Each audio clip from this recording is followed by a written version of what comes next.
नमस्कार दोस्तों, आपका स्वागत है अकेला व्यक्ति हर बार यूट्यूब चैनल पर। दोस्तों, ये एक बहुत प्रेरणादायक कहानी है। आपने निवेदन है कि अंत तक बने रहना। चलिए अब ज्यादा समय न लेते हुए शुरू करते हैं। सूर्यपुर नाम का वह नगर बाहर से देखने में जितना समृद्ध दिखाई देता था, भीतर से उतना ही भय और बेचैनी से भरा हुआ था। सुबह होते ही बाजारों में लोगों की आवाजाही शुरू हो जाती। बैलगाड़ियों के पहिए कच्ची सड़कों पर धूल उड़ाते हुए निकलते थे। दूर मंदिरों से घंटियों की ध्वनि सुनाई देती थी। मसालों और तेल की गंध हवा में घुल जाती थी। लेकिन इन सब के बीच उस नगर के लोगों के मन में एक ऐसा भय था जो किसी राजा का नहीं, किसी डाकू का नहीं, बल्कि एक व्यापारी का था। उस व्यापारी का नाम था सेठ धनवीर। धनवीर का नाम सुनते ही लोगों के चेहरे बदल जाते थे। कुछ लोग उसके सामने सिर झुका लेते थे, कुछ रास्ता बदल लेते और कुछ मन ही मन उसे कोसते हुए आगे बढ़ जाते थे। नगर में शायद ही कोई ऐसा परिवार था जिसने कभी ना कभी उससे कर्ज ना लिया हो। किसी ने बेटी के विवाह के लिए, किसी ने बीमारी में दवा के लिए, किसी ने खेत बचाने के लिए, तो किसी ने भूख से बचने के लिए। लेकिन धनवीर के लिए लोगों की मजबूरी केवल एक अवसर थी, एक ऐसा अवसर जिससे वह और अधिक धन कमा सकता था। उसकी दुकान नगर के बीचों बीच थी। बहुत विशाल दुकान, बाहर भारी लकड़ी का दरवाजा जिसके ऊपर पीतल की नक्काशी थी। दुकान के भीतर बड़े बड़े संदूक रखे रहते थे जिसमें सोने चांदी के सिक्के भरे होते थे। दीवारों पर मोटे मोटे हिसाब के बही खाते टंगे रहते थे जिनमें नगर के आधे लोगों का जीवन कैद था। वहाँ हर आने वाला व्यक्ति ग्राहक नहीं होता था। अधिकांश लोग अपनी मजबूरी लेकर आते थे और लौटते समय अपनी आत्मा का एक हिस्सा वहीं छोड़ जाते थे। धनवीर सुबह होते ही दुकान पर बैठ जाता। उसके चेहरे पर हमेशा एक कठोरता रहती। उसकी आंखों में ना दया थी ना अपनापन। वह जब हिसाब लिखता तो ऐसा लगता मानो किसी इंसान का नहीं, किसी पत्थर का हृदय हो। लोग कांपते हुए उसके सामने बैठते और वह बहुत शांत स्वर में कहता, मैंने तुम्हें समय दिया था, अब समय पूरा हो चुका है, ब्याज बढ़ेगा। एक दिन दोपहर के समय एक बूढ़ा किसान उसकी दुकान पर आया। उसके कपड़े मैले थे, चेहरे पर थकान थी, आंखों में विनती थी, उनके हाथ कांप रहे थे। उसने धीरे से कहा, सेठ जी, इस बार फसल सूख गई, बस 1 महीने का समय और दे दीजिए, मैं आपका एक एक पैसा लौटा दूंगा। धनवीर ने बिना उसकी ओर देखे बही खाता खोला और बोला, तू यह बात पिछले महीने भी कह चुका है, लेकिन इस बार सच कह रहा हूँ सेठ जी। धनवीर ने पहली बार उसकी ओर देखा और उसकी आंखों में कोई संवेदना नहीं थी। उसने कठोर स्वर में कहा, सच में गरीब आदमी का भी सच उसकी गरीबी जैसा ही होता है। कमजोर, अगर पैसे नहीं हैं तो अपना खेत छोड़ दे। वह बूढ़ा व्यक्ति वहीं घुटनों पर बैठ गया। उसकी आंखों से आंसू गिरने लगे। उसने हाथ जोड़कर कहा, सेठ जी, वह खेत ही तो सब कुछ है। धनवीर हंस पड़ा, बहुत हल्की लेकिन चुभती हुई हंसी। यही गलती करते हो तुम लोग, मिट्टी को सब कुछ समझ लेते हो। इस संसार में सब कुछ केवल धन है। उस बूढ़े किसान की आंखों में एक पल के लिए ऐसा दर्द उभरा जैसे शब्दों में बयां नहीं किया जा सकता था। वह धीरे धीरे उठा और बिना कुछ कहे वहां से चला गया। दुकान के बाहर खड़े लोग सब देख रहे थे, लेकिन किसी में इतना साहस नहीं था कि कुछ कह सके। धनवीर के दोनों बेटे भी उसी दुकान पर बैठना सीख रहे थे। बड़ा बेटा किशन अपने पिता से भी अधिक कठोर था। उसकी उम्र अधिक नहीं थी, लेकिन उसके चेहरे पर अहंकार साफ दिखाई देता था। उसे गरीबों की विवशता देखकर आनंद आता था। जब कोई व्यक्ति पैसे न लौटा पाए तो वह जानबूझकर उसका अपमान करता। एक बार एक स्त्री अपनी बीमार बेटी के लिए समय मांगने आई। वह रो रही थी, लेकिन किशन ने उसकी ओर देखकर कहा, रोने से ब्याज कम नहीं होगा। अगर आंसुओं की कीमत होती तो तुम लोग सबसे बड़े धनवान होते। दूसरा बेटा मुरली बाहर से शांत दिखाई देता था, लेकिन भीतर से वह और भी अधिक स्वार्थी था। वह लोगों को मीठी बातें करके कर्ज देता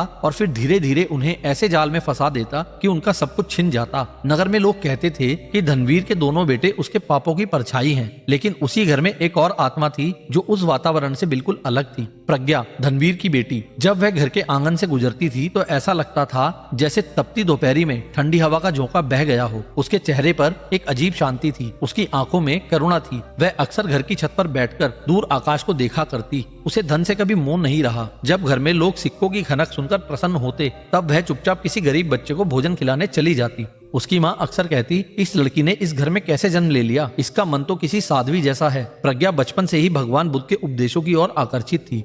नगर के बाहर एक पुराना पीपल का वृक्ष था जहाँ कभी कभी भिक्षु आकर बुद्ध की बातें सुनाया करते थे।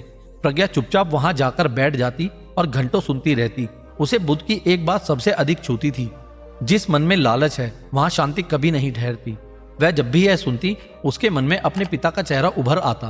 रात को जब पूरा घर सो जाता, तब भी प्रज्ञा कई बार अपने पिता के कमरे से आवाजें सुनती। सिक्कों की घनक, बही खातों के पन्ने पलटने की आवाज। धनवीर आधी रात तक हिसाब करता था। उसके पास इतना धन था कि 7 पीढ़ियां बिना काम किए जी सकती थी, लेकिन फिर भी उसके भीतर एक भय था, ऐसा भय जिसे वह स्वयं भी नहीं समझ पाता था।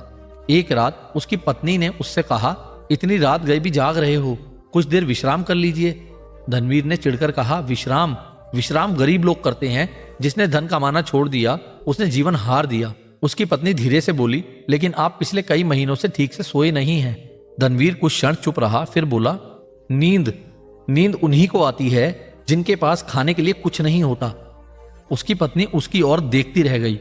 उसे पहली बार लगा कि उसका पति धनवान होकर भी भीतर से बहुत गरीब है।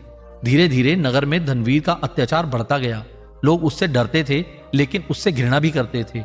उसका पड़ोसी हरिदास एक गरीब आदमी था। वह दिन भर मजदूरी करता और शाम को थका हुआ घर लौटता। उसका छोटा सा घर धनवीर की हवेली के ठीक सामने था।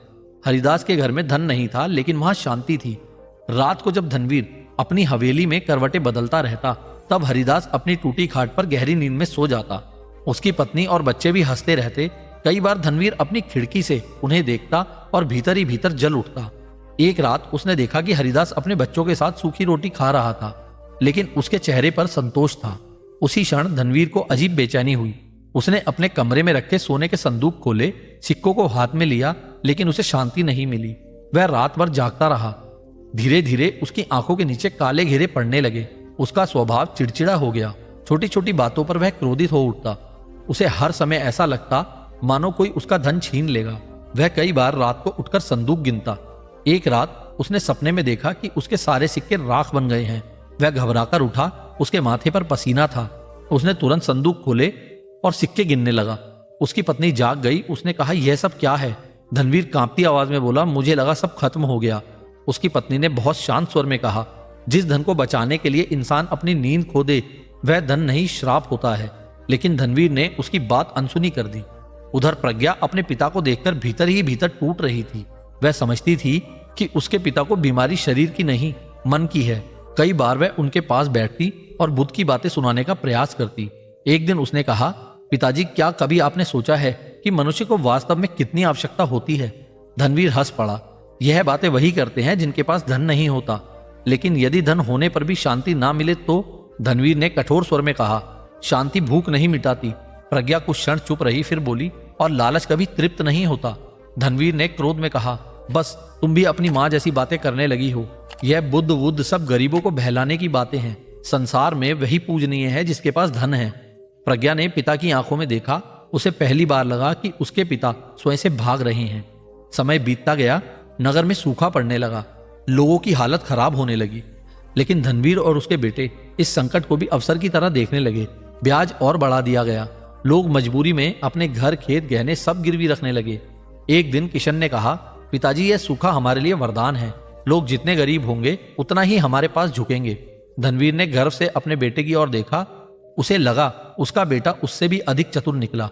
लेकिन प्रज्ञा यह सब सुन रही थी। उसके मन में बहुत पीड़ा हुई। उस रात वह सो नहीं सकी। वह छत पर जाकर बैठ गई। ऊपर आकाश में चंद्रमा शांत था। दूर कहीं मंदिरों की घंटियां बज रही थी। उसने आंखें बंद की और मन ही मन बुद्ध का स्मरण किया। उसके भीतर एक ही प्रश्न उठ रहा था, क्या धन के पीछे भागता मन कभी शांत हो सकता है? और उसी रात हवेली के भीतर धनवीर फिर करवटें बदल रहा था। उसके पास रेशमी बिस्तर थे, सोने के संदूक थे, नौकर थे, प्रतिष्ठा थी, लेकिन नींद नहीं थी। उसे बार बार ऐसा लगता जैसे अंधेरे में कोई खड़ा उसे देख रहा हो, जैसे उन सभी लोगों की बद्दुआएं उसके कमरे की दीवारों में उतर आई हों। उसने आंखें बंद की, लेकिन उसे उन किसानों के चेहरे दिखाई देने लगे जिनसे उसने खेत छीन लिए थे। वह अचानक उठ बैठा।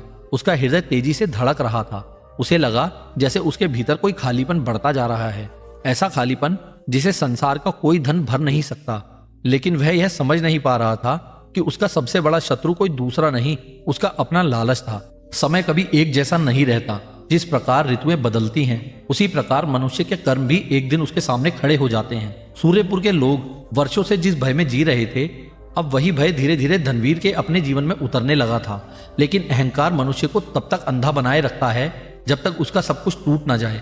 सूखे ने पूरे नगर को कमजोर कर दिया था। खेत सूख चुके थे, कुएं आधे खाली हो चुके थे और लोगों के घरों में अनाज कम पड़ने लगा था। लेकिन धनवीर की हवेली में अभी भी सोने के संदूक भरे पड़े थे। बाहर लोग भूख से तड़प रहे थे और भीतर उसके बेटे नई योजनाएं बना रहे थे कि किस प्रकार और अधिक ब्याज वसूला जाए। किशन अब पूरी तरह निर्दयी हो चुका था। उसके भीतर दया नाम की कोई भावना नहीं बची थी। उसे लगता था कि कठोर होना ही शक्ति है। वह नगर के गरीबों को इंसान नहीं, अवसर समझता था। जब कोई व्यक्ति उसके सामने हाथ जोड़कर खड़ा होता तो उसके चेहरे पर एक अजीब प्रकार का आनंद दिखाई देता। एक दिन दोपहर के समय एक युवक उसकी दुकान पर आया। उसकी मां बीमार थी। उसने पहले भी धनवीर से कर्ज लिया था, लेकिन सूखे के कारण वह चुका नहीं पाया। वह कांपती आवाज में बोला, सेठ जी, मेरी मां मर जाएगी, बस थोड़ा समय और दे दीजिए। किशन ने कठोर स्वर में कहा, समय? तुम्हें समय चाहिए या दया? युवक रो पड़ा, हम गरीब हैं सेठ जी, लेकिन धोखेबाज नहीं। किशन ने मेज पर हाथ मारते हुए कहा, गरीबी ही सबसे बड़ा धोखा है। तुम जैसे लोग मेहनत कम और बहाने ज्यादा करते हो। उस युवक की आंखों में अपमान की आग भर गई।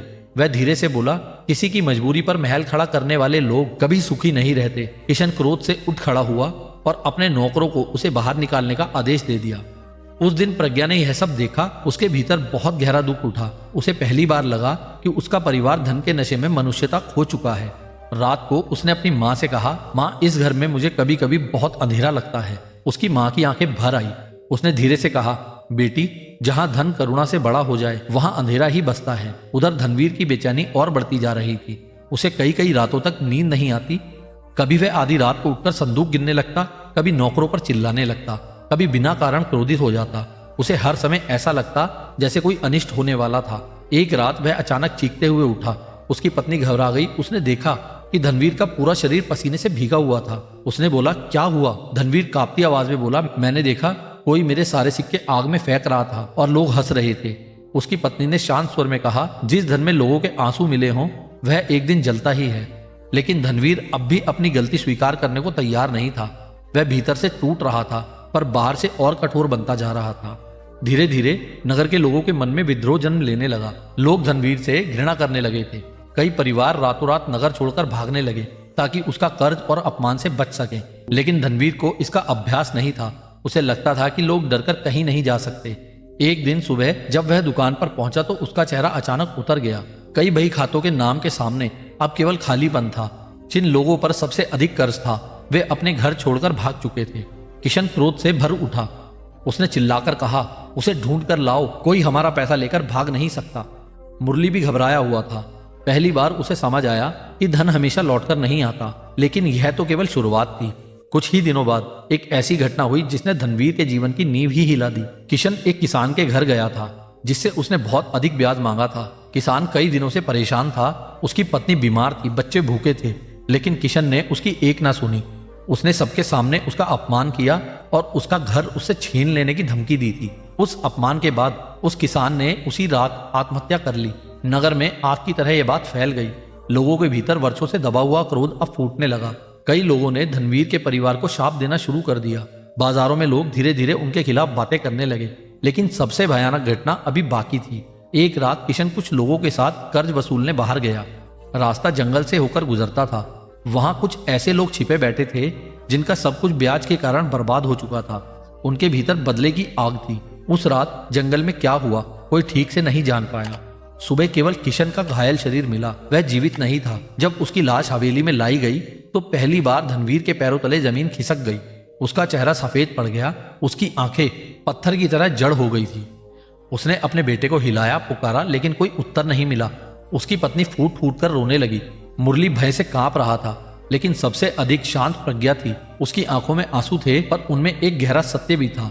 उसे समझ आ गया था कि कर्म लौटकर आ चुके हैं। उस रात हवेली में कोई नहीं सोया, लेकिन सबसे अधिक भयावह स्थिति धनवीर की थी। वह अपने कमरे में अकेला बैठा रहा। पहली बार उसके हाथ कांप रहे थे। उसे लग रहा था जैसे उसके चारों ओर अंधेरा फैल गया हो। वह अपने बेटे के चेहरे को भूल नहीं पा रहा था। उसे याद आने लगे वे सभी लोग जिनके घर उसने उजाड़े थे। उसे याद आने लगे वे आंसू जिन्हें उसने कभी महत्व नहीं दिया। उसे पहली बार अपने भीतर भय नहीं, अपराध दिखाई देने लगा। दिन बीतते गए। नगर के लोग अब खुलकर धनवीर से दूर होने लगे। उसके कई नौकर काम छोड़कर चले गए। जिन लोगों को उसने कर्ज दिया था वे या तो नगर छोड़ चुके थे या उसके खिलाफ हो चुके थे। धीरे धीरे उसका व्यापार टूटने लगा। मुरली भी भयभीत रहने लगा। वह अब पहले जैसा कठोर नहीं रहा था। उसे हर समय लगता था कि कहीं उसका भी वही अंत ना हो। एक रात धनवीर अकेला बैठा रो रहा था। उसकी आंखों के नीचे काले घेरे थे। चेहरा बूढ़ा लगने लगा था। उसके सामने सोने के संदूक रखे थे, लेकिन अब वे उसे ढांढस नहीं दे पा रहे थे। तभी प्रज्ञा धीरे से उसके पास आई। बहुत देर तक वह चुप खड़ी रही। फिर उसने कहा, पिताजी, अब समझ आया कि धन सब कुछ नहीं होता। धनवीर की आंखों से आंसू बह निकले। वह टूट चुकी आवाज में बोला, मैंने क्या खो दिया प्रज्ञा? मैंने क्या कर दिया? प्रज्ञा उसके पास बैठ गई। उसने पहली बार अपने पिता का हाथ पकड़ा, वह हाथ जो जीवन भर केवल धन पकड़ता रहा था, आज कांप रहा था। पिताजी, अभी देर नहीं हुई है, धनवीर ने कमजोर स्वर में पूछा। क्या मेरे जैसे व्यक्ति को भी शांति मिल सकती है? प्रज्ञा ने धीरे से कहा, यदि मनुष्य अपने अंधकार को स्वीकार कर ले तो प्रकाश का मार्ग खुल जाता है। कुछ दिनों बाद प्रज्ञा अपने पिता को लेकर नगर से दूर वन की ओर गई, जहां भगवान बुद्ध ठहरे हुए थे। सुबह का समय था, हवा शांत थी, वृक्षों से पत्तियां धीरे धीरे गिर रही थी। वहां अजीब प्रकार की शांति थी। धनवीर ने पहली बार ऐसा ध्यान देखा जहां लोग धन के बिना शांत दिखाई दे रहे थे। वह बुद्ध के सामने पहुंचा। भगवान बुद्ध शांत भाव से बैठे थे। उनके चेहरे पर ऐसी करुणा थी जिसे देखकर धनवीर की आंखें झुक गई। कुछ देर तक मौन रहा, फिर बुद्ध ने धीरे से पूछा, क्यों आए हो? धनवीर रो पड़ा। वर्षों से दबे आंसू बाहर आने लगे। मैंने सब खो दिया, मेरा पुत्र मर गया, मेरा धन चला गया, मेरी नींद चली गई, मेरा मन जल रहा है। बुद्ध शांत रहे। उन्होंने कहा, तुम्हारा मन आज नहीं जल रहा, वह तो उस दिन से जल रहा है जिस दिन तुमने दूसरों के दुख पर अपना सुख बनाना शुरू किया था। धनवीर कांप उठा। बुद्ध आगे बोले, मनुष्य धन से घर भर सकता है, लेकिन यदि उसका मन लालच से भरा हो तो वह कभी विश्राम नहीं पा सकता। जिस रात तुमने किसी भूखे की पुकार अनसुनी की थी, उसी रात तुम्हारी नींद तुमसे दूर चली गई थी। धनवीर फूट पड़ा। क्या मेरे पापों का कोई अंत नहीं? बुद्ध ने उसकी ओर करुणा से देखा। हर कर्म लौटकर आता है, लेकिन जिस क्षण मनुष्य जाग जाता है उसी क्षण उसका नया जन्म शुरू हो जाता है। मैं क्या करूं प्रभु? उन लोगों को लौटाओ जिनसे तुमने छीन लिया। जिन आंखों में आंसू दिए हैं वहीं शांति पहुंचाओ। धन को भगवान मत बनाओ, करुणा को अपना धर्म बनाओ। उस दिन बहुत देर तक धनवीर बुद्ध के चरणों में बैठा रहा। वर्षों बाद उसके भीतर पहली बार हल्कापन महसूस हुआ। उस रात वह वहीं वृक्ष के नीचे सोया और वर्षों में पहली बार उसे गहरी नींद आई। सुबह जब उसकी आंख खुली तो उसका चेहरा बदल चुका था। उसमें पहले वाला अहंकार नहीं था। वह सूर्यपुर लौटा, लेकिन अब वह पुराना धनवीर नहीं था। उसने धीरे धीरे लोगों के कर्ज माफ करने शुरू किए। जिनके खेत छीन लिए थे उन्हें वापस लौटाया। गरीबों के लिए अन्न भंडार खुलवाए, नगर में कुएं खुदवाए। जिन घरों में उसने अंधेरा फैलाया था वहां दीप जलाए गए। लोग पहले विश्वास नहीं कर पाए, लेकिन समय के साथ उन्हें समझ आया कि वह सचमुच बदल चुका है। धीरे धीरे उसका व्यापार फिर बढ़ने लगा। लोग अब उससे डरते नहीं थे, वे सम्मान करते थे। और इस बार उसके धन में लोगों की बद्दुआ नहीं थी, आशीर्वाद शामिल थे। एक रात वह अपनी हवेली की छत पर बैठा था। हवा शांत थी, दूर मंदिर की घंटियां बज रही थी। प्रज्ञा उसके पास आई, मुस्कुराकर बोली, पिताजी, आजकल आपको नींद आ जाती है। धनवीर की आंखें भर आई।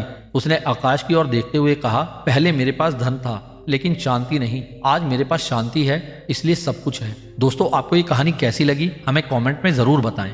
अब चलते हैं अगली कहानी की तरफ। रात का समय था। आसमान में बादल तो थे, लेकिन उनमें बारिश नहीं थी। हवा सूखी थी और गांव कुंडेश्वर की गलियों में ऐसा सन्नाटा फैला था जैसे यहां लोग नहीं, सिर्फ थकी हुई सांसें रहती हों। दूर कहीं एक कुत्ता रो रहा था और बीच बीच में किसी बच्चे के खांसने की आवाज सुनाई दे जाती थी। गांव के बाहर एक पुराना पीपल का पेड़ था। उसके नीचे एक बूढ़ा आदमी बैठा कांप रहा था। उसके हाथ में पीतल का छोटा कटोरा था, लेकिन कटोरा खाली था।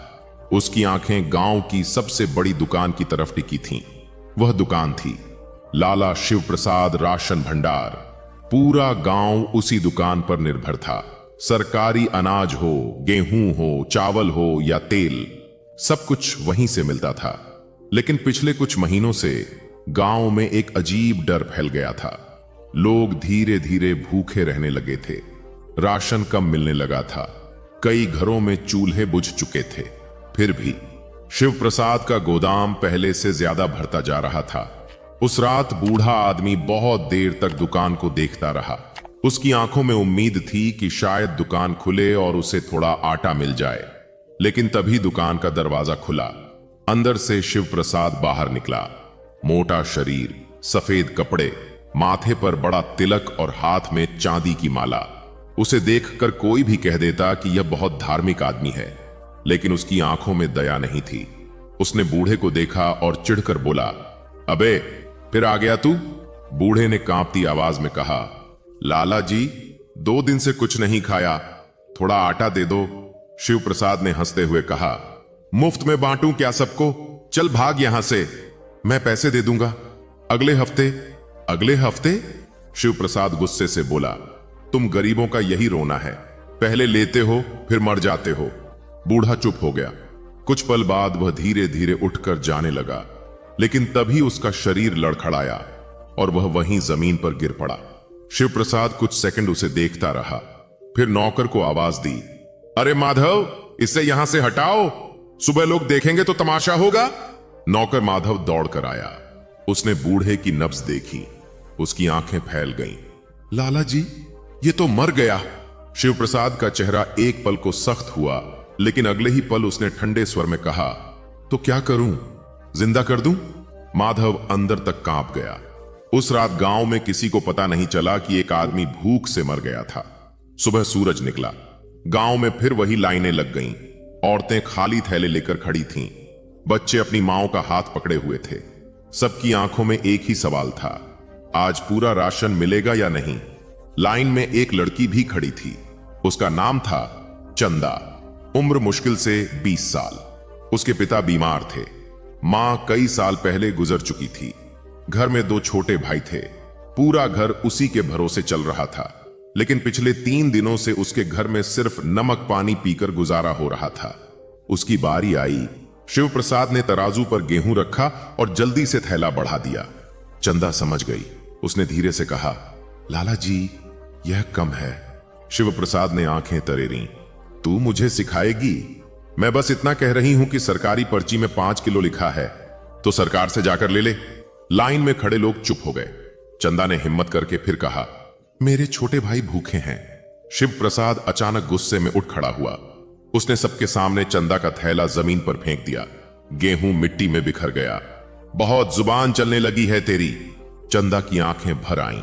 वह घुटनों के बल बैठकर मिट्टी से गेहूं चुनने लगी। लोग देख रहे थे, लेकिन कोई आगे नहीं आया, क्योंकि सब डरते थे। डर भूख से भी ज्यादा खतरनाक होता है।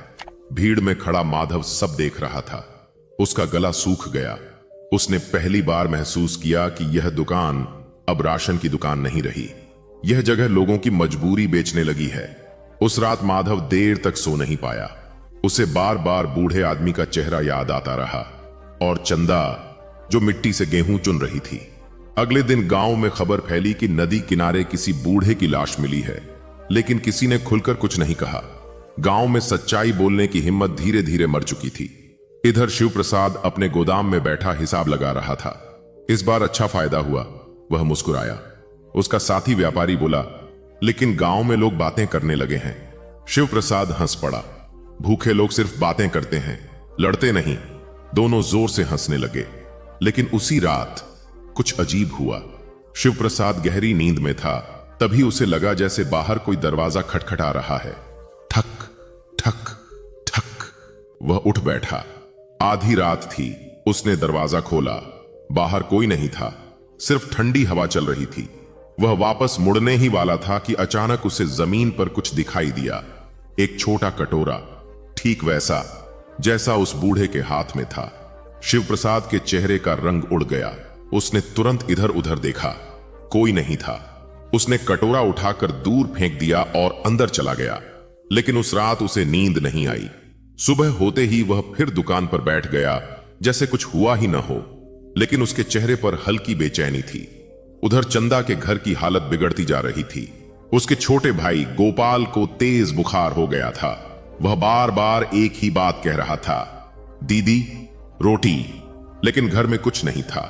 चंदा ने पड़ोसियों से मदद मांगी, लेकिन पूरा गांव खुद भूखा था। आखिरकार वह फिर शिव प्रसाद की दुकान पहुंची। इस बार दुकान खाली थी। चंदा ने हाथ जोड़ दिए। लाला जी, मेरे भाई की हालत बहुत खराब है, थोड़ा आटा दे दीजिए। शिव प्रसाद ने बिना उसकी तरफ देखे कहा, उधार बंद है, मैं काम कर दूंगी। कौन सा काम? चंदा चुप रही। शिव प्रसाद धीरे धीरे उसकी तरफ देखने लगा। उसकी नजरें गंदी हो चुकी थीं। माधव यह सब देख रहा था। उसका खून खौल उठा। चंदा तुरंत पीछे हट गई। मैं कल पैसे लेकर आऊंगी। वह जल्दी से वहां से निकल गई। माधव ने पहली बार शिव प्रसाद से कहा, लाला जी, इतना मत गिरिए। शिव प्रसाद ने उसे घूरा। तुझे नौकरी करनी है या प्रवचन देना है? माधव चुप हो गया। लेकिन उस दिन से उसके भीतर बगावत शुरू हो चुकी थी। उसी शाम गांव में खबर फैली, भगवान बुद्ध कुंडेश्वर आने वाले हैं। पूरा गांव जैसे अचानक जाग उठा। लोग कहने लगे, शायद अब कुछ बदले। लेकिन शिव प्रसाद मुस्कुरा रहा था। उसे लगा यह उसके लिए अच्छा मौका है। अगर बुद्ध उसके घर आएंगे तो गांव में उसका सम्मान और बढ़ जाएगा। उसने तुरंत पूरे गांव में घोषणा करवा दी, भगवान बुद्ध के भोजन की व्यवस्था शिव प्रसाद करेगा। लोग प्रभावित हो गए, लेकिन माधव के मन में एक ही बात घूम रही थी, जिस आदमी के गोदाम में गरीबों की भूख बंद है वही बुद्ध को भोजन कराएगा। उसी रात शिव प्रसाद फिर जाग गया। उसे लगा जैसे गोदाम से किसी बच्चे के रोने की आवाज आ रही हो। धीरे धीरे रोटी रोटी उसकी सांसें तेज हो गईं। वह डरते हुए गोदाम तक गया। दरवाजा खोला। अंदर अंधेरा था, लेकिन उसे साफ सुनाई दे रहा था कई बच्चों की आवाजें। हमें भूख लगी है। अचानक उसे लगा जैसे बोरे हिल रहे हों। वह डरकर पीछे हट गया। पहली बार उसके मन में भय पैदा हुआ, लेकिन लालच अभी भी उससे बड़ा था। अगली सुबह भगवान बुद्ध गांव पहुंचे। साधारण वस्त्र, शांत चेहरा, लेकिन आंखों में ऐसा प्रकाश जिसे देखकर लोग खुद ब खुद शांत हो जाते थे। पूरा गांव उनके पीछे चलने लगा। शिव प्रसाद आगे बढ़ा। भगवान, मेरे घर पधारिए। लेकिन बुद्ध ने उसकी तरफ नहीं देखा। उन्होंने सिर्फ इतना पूछा, इस गांव में सबसे ज्यादा दुखी कौन है? पूरा गांव चुप हो गया। और तभी भीड़ के पीछे खड़ी चंदा की आंखों से आंसू लगातार बह रहे थे। उसने उन्हें छिपाने की कोशिश की, लेकिन भगवान बुद्ध की दृष्टि उससे छिप नहीं सकी। वे धीरे धीरे उसकी ओर बढ़े। पूरा गांव शांत हो गया, यहां तक कि हवा भी जैसे थम गई थी। बुद्ध उसके सामने आकर रुक गए। तुम रो क्यों रही हो पुत्री? चंदा कुछ बोल नहीं पाई। उसके होंठ कांप रहे थे। कई दिनों की भूख, अपमान और डर उसके भीतर जमा था। वह केवल इतना कह सकी, क्योंकि इस गांव में गरीब होना सबसे बड़ा अपराध है। यह सुनते ही भीड़ में खामोशी और गहरी हो गई। शिव प्रसाद के चेहरे पर हल्का तनाव आया, लेकिन उसने तुरंत मुस्कुराने की कोशिश की। भगवान, गरीब लोग दुख में अक्सर बड़ी बातें कह देते हैं। बुद्ध ने पहली बार उसकी तरफ देखा। वह नजर शांत थी, लेकिन इतनी गहरी कि शिव प्रसाद के भीतर तक उतर गई। और अमीर लोग? बुद्ध ने पूछा। वे अपने दुख छिपाने के लिए क्या करते हैं? शिव प्रसाद एक पल के लिए चुप हो गया। उसने बात बदलते हुए कहा, भगवान, पहले भोजन कर लीजिए, फिर गांव की समस्या भी सुन लीजिएगा। लेकिन बुद्ध वहीं खड़े रहे। उन्होंने आसपास खड़े लोगों की ओर देखा। सबके चेहरे पर डर था। कोई खुलकर कुछ नहीं कह रहा था, जैसे पूरे गांव की आवाज किसी ने बंद कर दी हो। तभी भीड़ में खड़ा माधव आगे आया। उसके हाथ कांप रहे थे। शिव प्रसाद ने उसे घूरा। वह समझ गया कि अगर माधव ने कुछ कहा तो उसका राज खुल सकता है। लेकिन माधव अब डरते डरते थक चुका था। उसने धीमे स्वर में कहा, भगवान, इस गांव में लोग भूख से मर रहे हैं। भीड़ में हलचल हुई। शिव प्रसाद चिल्लाया, झूठ! माधव की आंखें लाल हो गईं। झूठ? उसने पहली बार ऊंची आवाज में कहा, जिस बूढ़े को आपने दुकान से भगाया था वह नदी किनारे मरा मिला था। गांव वाले एक दूसरे को देखने लगे। कई लोगों की आंखें झुक गईं। सच्चाई सब जानते थे, लेकिन पहली बार किसी ने खुलकर बोला था। शिव प्रसाद गुस्से से कांपने लगा। तू नौकरी भूल गया है माधव? नौकरी याद रही होती, माधव बोला, तो इंसानियत मर जाती। पूरा वातावरण भारी हो चुका था, लेकिन बुद्ध अब भी शांत थे। उन्होंने सिर्फ इतना कहा, आज रात मैं इसी गांव में रुकूंगा। उस रात कुंडेश्वर गांव अजीब बेचैनी में डूबा था। लोग अपने घरों में बैठकर उसी घटना की चर्चा कर रहे थे। वर्षों बाद किसी ने शिव प्रसाद के खिलाफ आवाज उठाई थी। उधर शिव प्रसाद अपने कमरे में अकेला बैठा था। उसके सामने सोने की थाली में भोजन रखा था। घी की खुशबू पूरे कमरे में फैल रही थी, लेकिन आज पहली बार उसे भोजन देखकर भूख नहीं लग रही थी। बार बार वही शब्द उसके कानों में गूंज रहे थे, जिस बूढ़े को आपने दुकान से भगाया था। उसने झुंझलाकर पानी पिया। सब मेरे खिलाफ हो रहे हैं, वह बड़बड़ाया। तभी बाहर हवा तेज चलने लगी। दरवाजा अपने आप चर्रर की आवाज के साथ खुल गया। शिव प्रसाद चौंक उठा। उसने देखा दरवाजे पर कोई नहीं था, लेकिन जमीन पर फिर वही पीतल का कटोरा रखा था। इस बार कटोरे में गेहूं के कुछ दाने पड़े थे और उन दानों पर लाल रंग के धब्बे थे। शिव प्रसाद का गला सूख गया। वह डरते हुए पीछे हटने लगा। अचानक उसे लगा जैसे कमरे में किसी बच्चे की धीमी आवाज गूंज रही हो। हमें भूख लगी है। उसने घबराकर चारों तरफ देखा, कोई नहीं, लेकिन आवाज अब और पास आ रही थी। हमें भूख लगी है। शिव प्रसाद ने चीख कर कटोरा उठाया और दीवार पर दे मारा। कटोरा घूमता हुआ जमीन पर गिरा, लेकिन आवाज बंद नहीं हुई। वह पूरी रात जागता रहा। सुबह उसकी आंखों के नीचे काले घेरे थे। उधर चंदा के घर में स्थिति और खराब हो चुकी थी। गोपाल का बुखार तेज था, उसका शरीर तप रहा था। वह बेसुध होकर बार बार एक ही शब्द बोल रहा था, रोटी। चंदा की आंखें सूज चुकी थीं।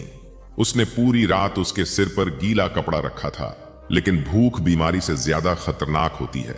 सुबह होते ही वह फिर बाहर निकली, लेकिन इस बार राशन मांगने नहीं, काम ढूंढने। वह खेतों में गई, घरों में गई, लेकिन हर जगह एक ही जवाब मिला, हम खुद मुश्किल में हैं। थकी हुई चंदा आखिर गांव के बाहर पीपल के पेड़ के नीचे बैठ गई। वहीं भगवान बुद्ध शांत बैठे थे। उन्होंने चंदा को देखा। तुम्हारे भीतर बहुत डर है। चंदा रो पड़ी। डर नहीं भगवान, हार है। बुद्ध कुछ देर शांत रहे, फिर बोले, मनुष्य तब तक नहीं हारता जब तक वह अन्याय को सच मानना शुरू नहीं कर देता। चंदा ने पहली बार उनकी आंखों में देखा। उसे लगा जैसे कोई उसके भीतर टूट चुकी उम्मीद को धीरे धीरे वापस जगा रहा हो। लेकिन मैं अकेली क्या कर सकती हूं? उसने पूछा। बुद्ध मुस्कुराए। सच हमेशा अकेला शुरू होता है। उधर शिव प्रसाद दुकान पर बैठा था, लेकिन आज उसका ध्यान बार बार गोदाम की तरफ जा रहा था। उसे लग रहा था जैसे अंदर कोई चल रहा हो। आखिर वह खुद उठकर गोदाम तक गया। दरवाजा खोला। अंदर सब सामान्य था, लेकिन तभी उसकी नजर एक बोरे पर पड़ी। बोरे पर छोटे छोटे हाथों के निशान बने हुए थे, मिट्टी से सने हुए हाथ। शिव प्रसाद के पैरों तले जमीन खिसक गई। उसने घबराकर बोरा हटाया। नीचे वही छोटा पीतल का कटोरा रखा था। अब की बार कटोरे में सिर्फ एक सूखी रोटी थी, और अचानक उसे लगा जैसे पूरा गोदाम बच्चों की आवाजों से भर गया हो। रोटी, रोटी, रोटी। वह चीखता हुआ बाहर भागा। माधव ने पहली बार शिव प्रसाद की आंखों में डर देखा, सच्चा डर। उस रात बुद्ध गांव के बीच पुराने बरगद के नीचे बैठे थे। पूरा गांव उनके आसपास जमा था। कोई धन की समस्या बता रहा था, कोई बीमारी की, लेकिन बुद्ध शांत थे। तभी उन्होंने अचानक पूछा, यदि एक गांव में अन्न होते हुए भी लोग भूखे मरें तो दोष किसका होता है? कोई जवाब नहीं दे पाया। बुद्ध ने फिर कहा, उस व्यक्ति का जिसने भूख को व्यापार बना लिया। भीड़ में खुसर पुसर होने लगी। शिव प्रसाद का चेहरा उतर गया। उसने गुस्से में सभा छोड़ दी, लेकिन जैसे ही वह घर पहुंचा, उसके कदम रुक गए। उसके दरवाजे पर दर्जनों कटोरे रखे थे, खाली कटोरे। वह कांप गया। यह किसने किया? लेकिन आसपास कोई नहीं था, सिर्फ हवा चल रही थी। और फिर उसे लगा जैसे अंधेरे में कई लोग खड़े उसे देख रहे हों। भूखे चेहरे, सूखी आंखें, कांपते बच्चे। वह डरकर अंदर भागा। उस रात उसे नींद नहीं आई। पहली बार उसने महसूस किया कि धन होने के बाद भी मनुष्य कितना अकेला हो सकता है। सुबह होते ही खबर फैली, गोपाल की हालत बहुत गंभीर है। चंदा उसे गोद में लेकर वैद्य के पास भाग रही थी, लेकिन रास्ते में ही गोपाल ने धीरे से आंखें खोली। दीदी। हाँ गोपाल, आज रोटी मिलेगी ना? चंदा रो पड़ी, लेकिन जवाब देने से पहले ही गोपाल का हाथ ढीला पड़ गया। उसकी सांस रुक चुकी थी। पूरा गांव स्तब्ध रह गया। चंदा सड़क पर बैठकर चीख चीख कर रोने लगी। उसकी आवाज पूरे गांव में गूंज रही थी, और दूर खड़ा शिव प्रसाद यह सब देख रहा था। उसके हाथ कांपने लगे। उसे अचानक गोपाल की जगह अपना बचपन दिखाई देने लगा। हाँ, वह भी कभी भूखा बच्चा था। उसे याद आया कैसे बचपन में उसकी मां दूसरों के घरों से बासी रोटियां मांग कर लाती थी। कैसे एक रात उसके छोटे भाई की भूख से मौत हो गई थी, और उसी दिन उसने मन में ठान लिया था, अब मैं कभी गरीब नहीं रहूंगा। लेकिन धन कमाने की उस आग में वह यह भूल गया था कि भूख कैसी होती है। आज वर्षों बाद गोपाल की लाश देखकर उसका दबा हुआ अतीत जाग चुका था। उसकी आंखों से आंसू बहने लगे। वह लड़खड़ाते हुए बुद्ध के पास पहुंचा। पूरा गांव देख रहा था। शिव प्रसाद पहली बार घुटनों पर गिरा। भगवान, उसकी आवाज टूट रही थी। मुझे बचा लीजिए।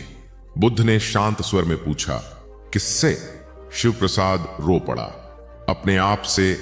कुछ पल की खामोशी के बाद बुद्ध बोले, जिस दिन मनुष्य दूसरों की भूख महसूस करने लगे उसी दिन उसका पुनर्जन्म शुरू होता है। शिव प्रसाद फूट फूट कर रोने लगा। उसने उसी समय गोदाम की चाबियां निकालकर जमीन पर रख दी। आज से यह अन्न मेरा नहीं। पूरा गांव स्तब्ध था। शिव प्रसाद खुद गोदाम तक गया। उसने बड़े दरवाजे खोले। अनाज के ढेर सामने थे। लोगों की आंखें फैल गईं। कई औरतें रोने लगीं। शिव प्रसाद कांपती आवाज में बोला, मैंने तुम्हारा हक छीना, मुझे कभी माफ मत करना, लेकिन आज कोई भूखा नहीं सोएगा।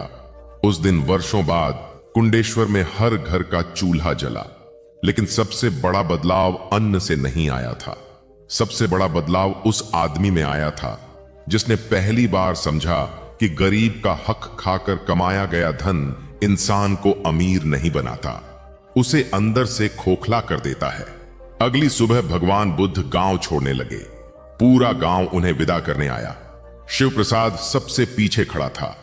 उसकी आंखों में अब घमंड नहीं था, सिर्फ पश्चाताप। जाते जाते बुद्ध रुके।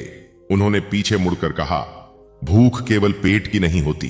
कुछ लोग धन के लिए इतने भूखे हो जाते हैं कि अपनी आत्मा तक बेच देते हैं। हवा धीरे धीरे बह रही थी और उस दिन के बाद कुंडेश्वर गांव में लोग जब भी किसी भूखे को भोजन कराते तो बच्चों से एक बात जरूर कहते, कभी किसी गरीब की थाली मत छीनना, क्योंकि भूखे की बद्दुआ बहुत दूर तक जाती है। विराजपुर गांव दूर दूर तक अपने प्राचीन शिव मंदिर के लिए जाना जाता था। लोग कहते थे कि उस मंदिर में वर्षों से जलता दीपक कभी बुझा नहीं। दूर गांवों से लोग दर्शन करने आते, चढ़ावा चढ़ाते और लौटते समय अपने साथ यह विश्वास लेकर जाते कि वहां की मिट्टी में कोई दिव्य शक्ति है। लेकिन सच हमेशा वैसा नहीं होता जैसा दूर से दिखाई देता है। मंदिर जितना भव्य था, उसके पीछे का गांव उतना ही गरीब था। मंदिर की ऊंची पत्थर की दीवारों के बाहर कई घर ऐसे थे जहां 2 वक्त का भोजन भी मुश्किल से बनता था। बारिश कम होने लगी थी। खेत सूख रहे थे। गरीब लोग अपने बच्चों के लिए अनाज जुटाने में लगे रहते, जबकि मंदिर के भीतर सोने चांदी के दान के ढेर बढ़ते जा रहे थे।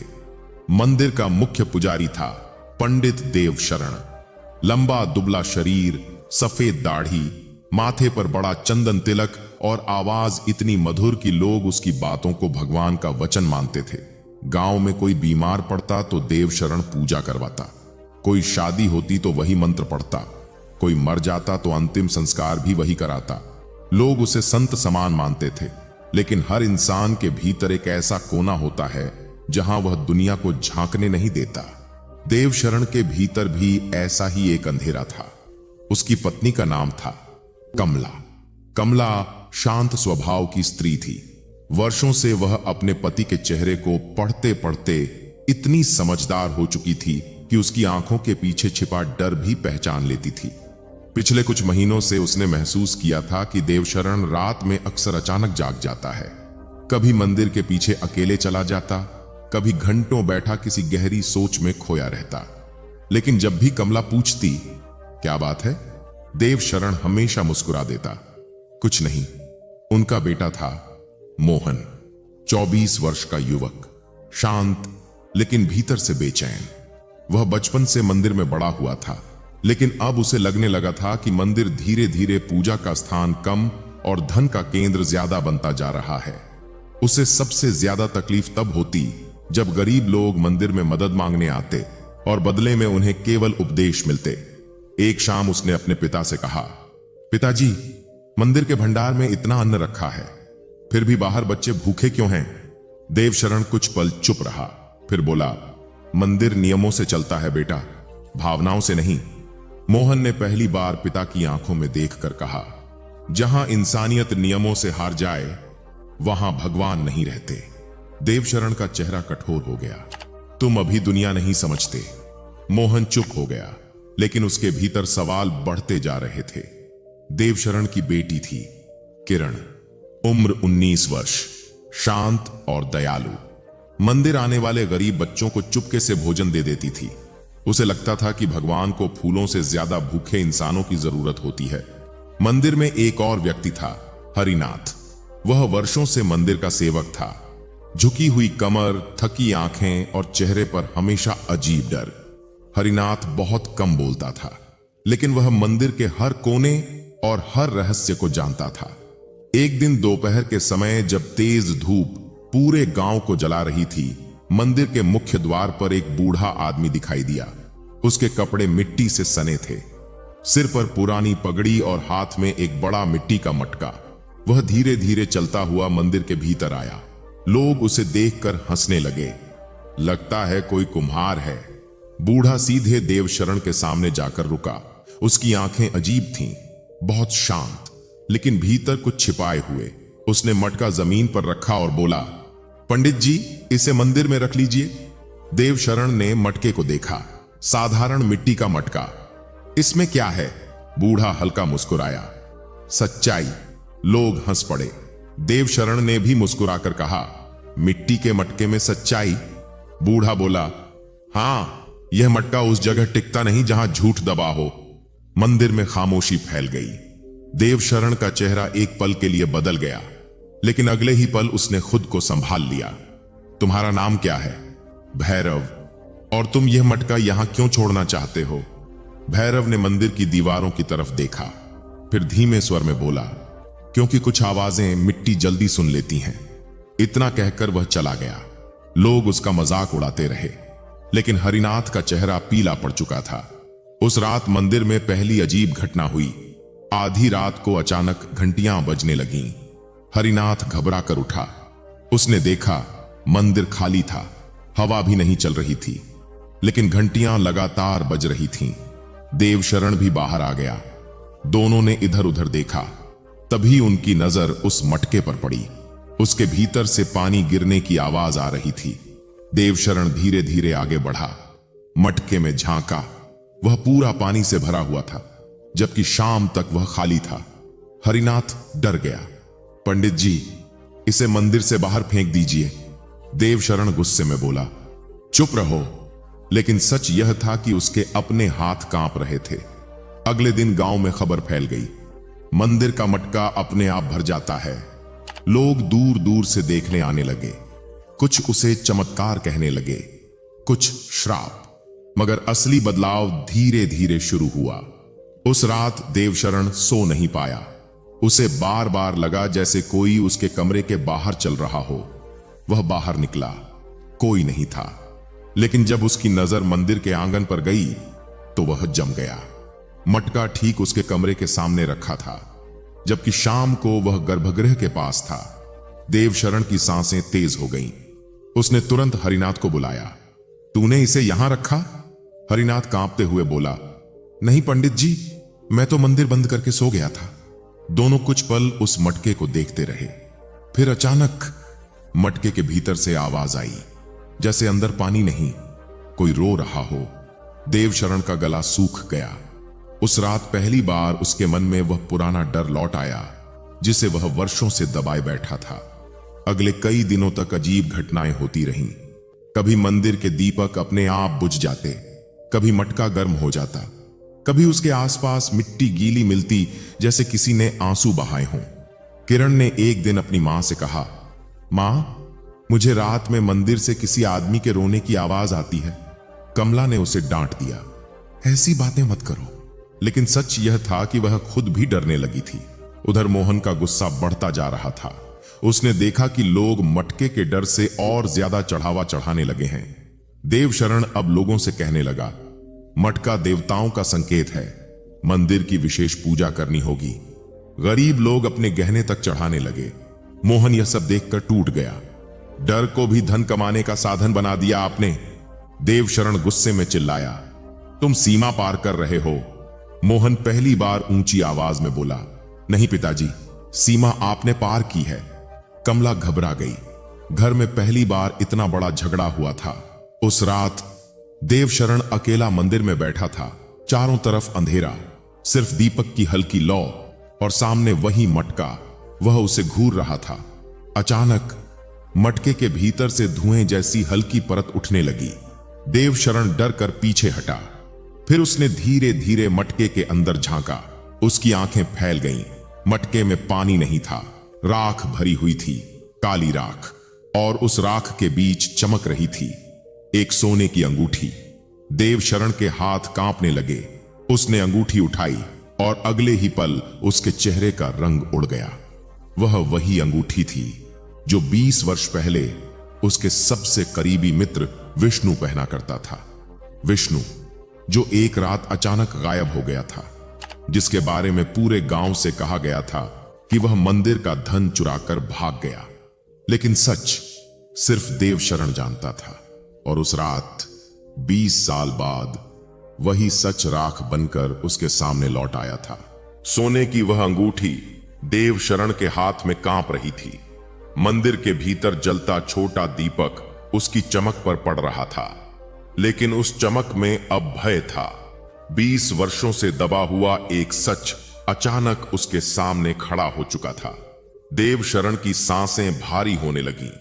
उसने जल्दी से अंगूठी अपनी मुट्ठी में छिपा ली और घबराकर पीछे देखने लगा, जैसे उसे डर हो कि कहीं कोई उसे देख न ले। लेकिन मंदिर खाली था। फिर भी उसे ऐसा लग रहा था जैसे पत्थरों की दीवारें तक उसे घूर रही हों। उस रात वह अपने कमरे में गया, लेकिन सो नहीं पाया। कमला उसके चेहरे की बेचैनी देख रही थी। वर्षों की संगिनी होने के कारण वह समझ चुकी थी कि बात केवल मटके की नहीं है। कुछ ऐसा है जो देवशरण भीतर से छिपा रहा है। क्या हुआ है? उसने धीरे से पूछा। देवशरण ने आंखें बंद कर लीं। कुछ नहीं। कमला उसके सामने आकर बैठ गई। मैं तुम्हें वर्षों से जानती हूं। तुम जब डरते हो तब तुम्हारी आवाज बदल जाती है। देवशरण ने उसकी तरफ नहीं देखा। कुछ देर बाद बोला, कुछ बातें जितनी पुरानी हो जाएं, उतना अच्छा होता है कि उन्हें दफन ही रहने दिया जाए। कमला चौंक गई। उसने पहली बार अपने पति की आंखों में ऐसा डर देखा था। सुबह होते ही पूरे गांव में नई चर्चा फैल चुकी थी। मटके में राख निकली है, किसी आत्मा का संकेत है। मंदिर में कुछ छिपा हुआ है। लोगों की भीड़ बढ़ने लगी। कई लोग डर के कारण मंदिर आना छोड़ रहे थे, तो कई लोग और अधिक चढ़ावा चढ़ा रहे थे। लेकिन सबसे अधिक बदल रहा था देवशरण। अब वह पहले जैसा शांत नहीं दिखता था। पूजा करते समय उसका ध्यान भटक जाता। मंत्रों के बीच उसकी आवाज कांपने लगती। कई बार वह अचानक चुप हो जाता, जैसे किसी पुराने दृश्य में खो गया हो। मोहन यह सब देख रहा था। एक शाम वह हरिनाथ के पास गया। तुम कुछ जानते हो ना? हरिनाथ का चेहरा पीला पड़ गया। मैं क्या जानूंगा? मोहन उसकी आंखों में देखता रहा। जब भी मटके की बात होती है तुम डर जाते हो। हरिनाथ की सांसें तेज हो गईं।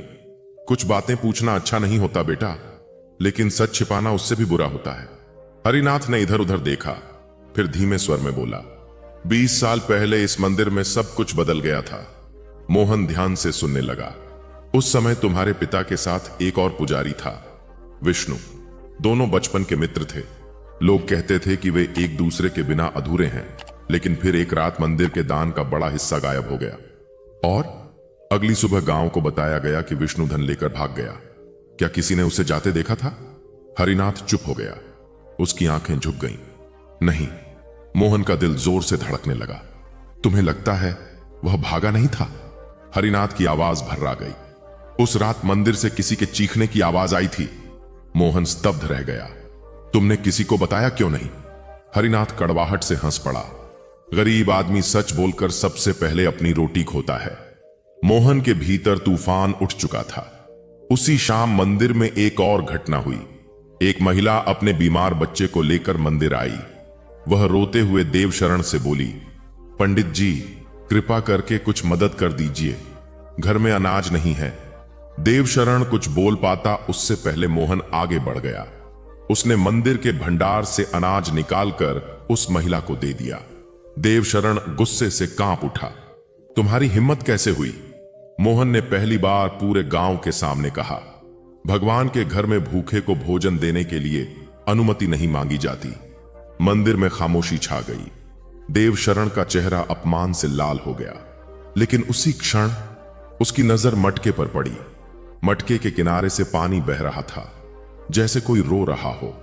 देवशरण अचानक चुप हो गया। उसकी आंखों में भय उतर आया। उस रात उसने सपना देखा। वह मंदिर के पुराने तहखाने में खड़ा था। चारों तरफ अंधेरा था। अचानक उसे विष्णु दिखाई दिया। सफेद कपड़े मिट्टी से सने हुए, चेहरा पीला, आंखें सीधी देवशरण की तरफ। मैं चोर नहीं था। देवशरण घबराकर पीछे हट गया। नहीं नहीं, झूठ। कितने वर्षों तक जिंदा रहेगा देवशरण? वह चीखते हुए उठ बैठा। उसका पूरा शरीर पसीने में डूबा था। कमला डर गई। क्या हुआ? देवशरण कांपती आवाज में बोला। वह वापस आ गया है। कमला कुछ समझ नहीं पाई, लेकिन अब उसे यकीन हो चुका था कि यह केवल मटके का डर नहीं, यह किसी पुराने अपराध का बोझ है। अगले दिन विराजपुर में एक नया व्यक्ति आया।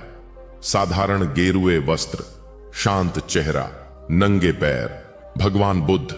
उनके साथ कुछ भिक्षु भी थे। गांव वालों ने उन्हें घेर लिया। हर कोई मटके की कहानी सुनाने लगा। कोई उसे श्राप कह रहा था, कोई चमत्कार। लेकिन बुद्ध शांत रहे। वे सीधे मंदिर के भीतर गए। देवशरण उनके सामने झुक गया, लेकिन उसकी आंखों में घबराहट साफ थी। बुद्ध ने बिना कुछ कहे मटके को देखा, फिर मुस्कुराए। लोग मिट्टी से इतना डर क्यों रहे हैं? एक आदमी बोला। भगवान, यह मटका श्रापित है। बुद्ध ने उसकी तरफ देखा। मिट्टी कभी श्रापित नहीं होती, मनुष्य के कर्म होते हैं।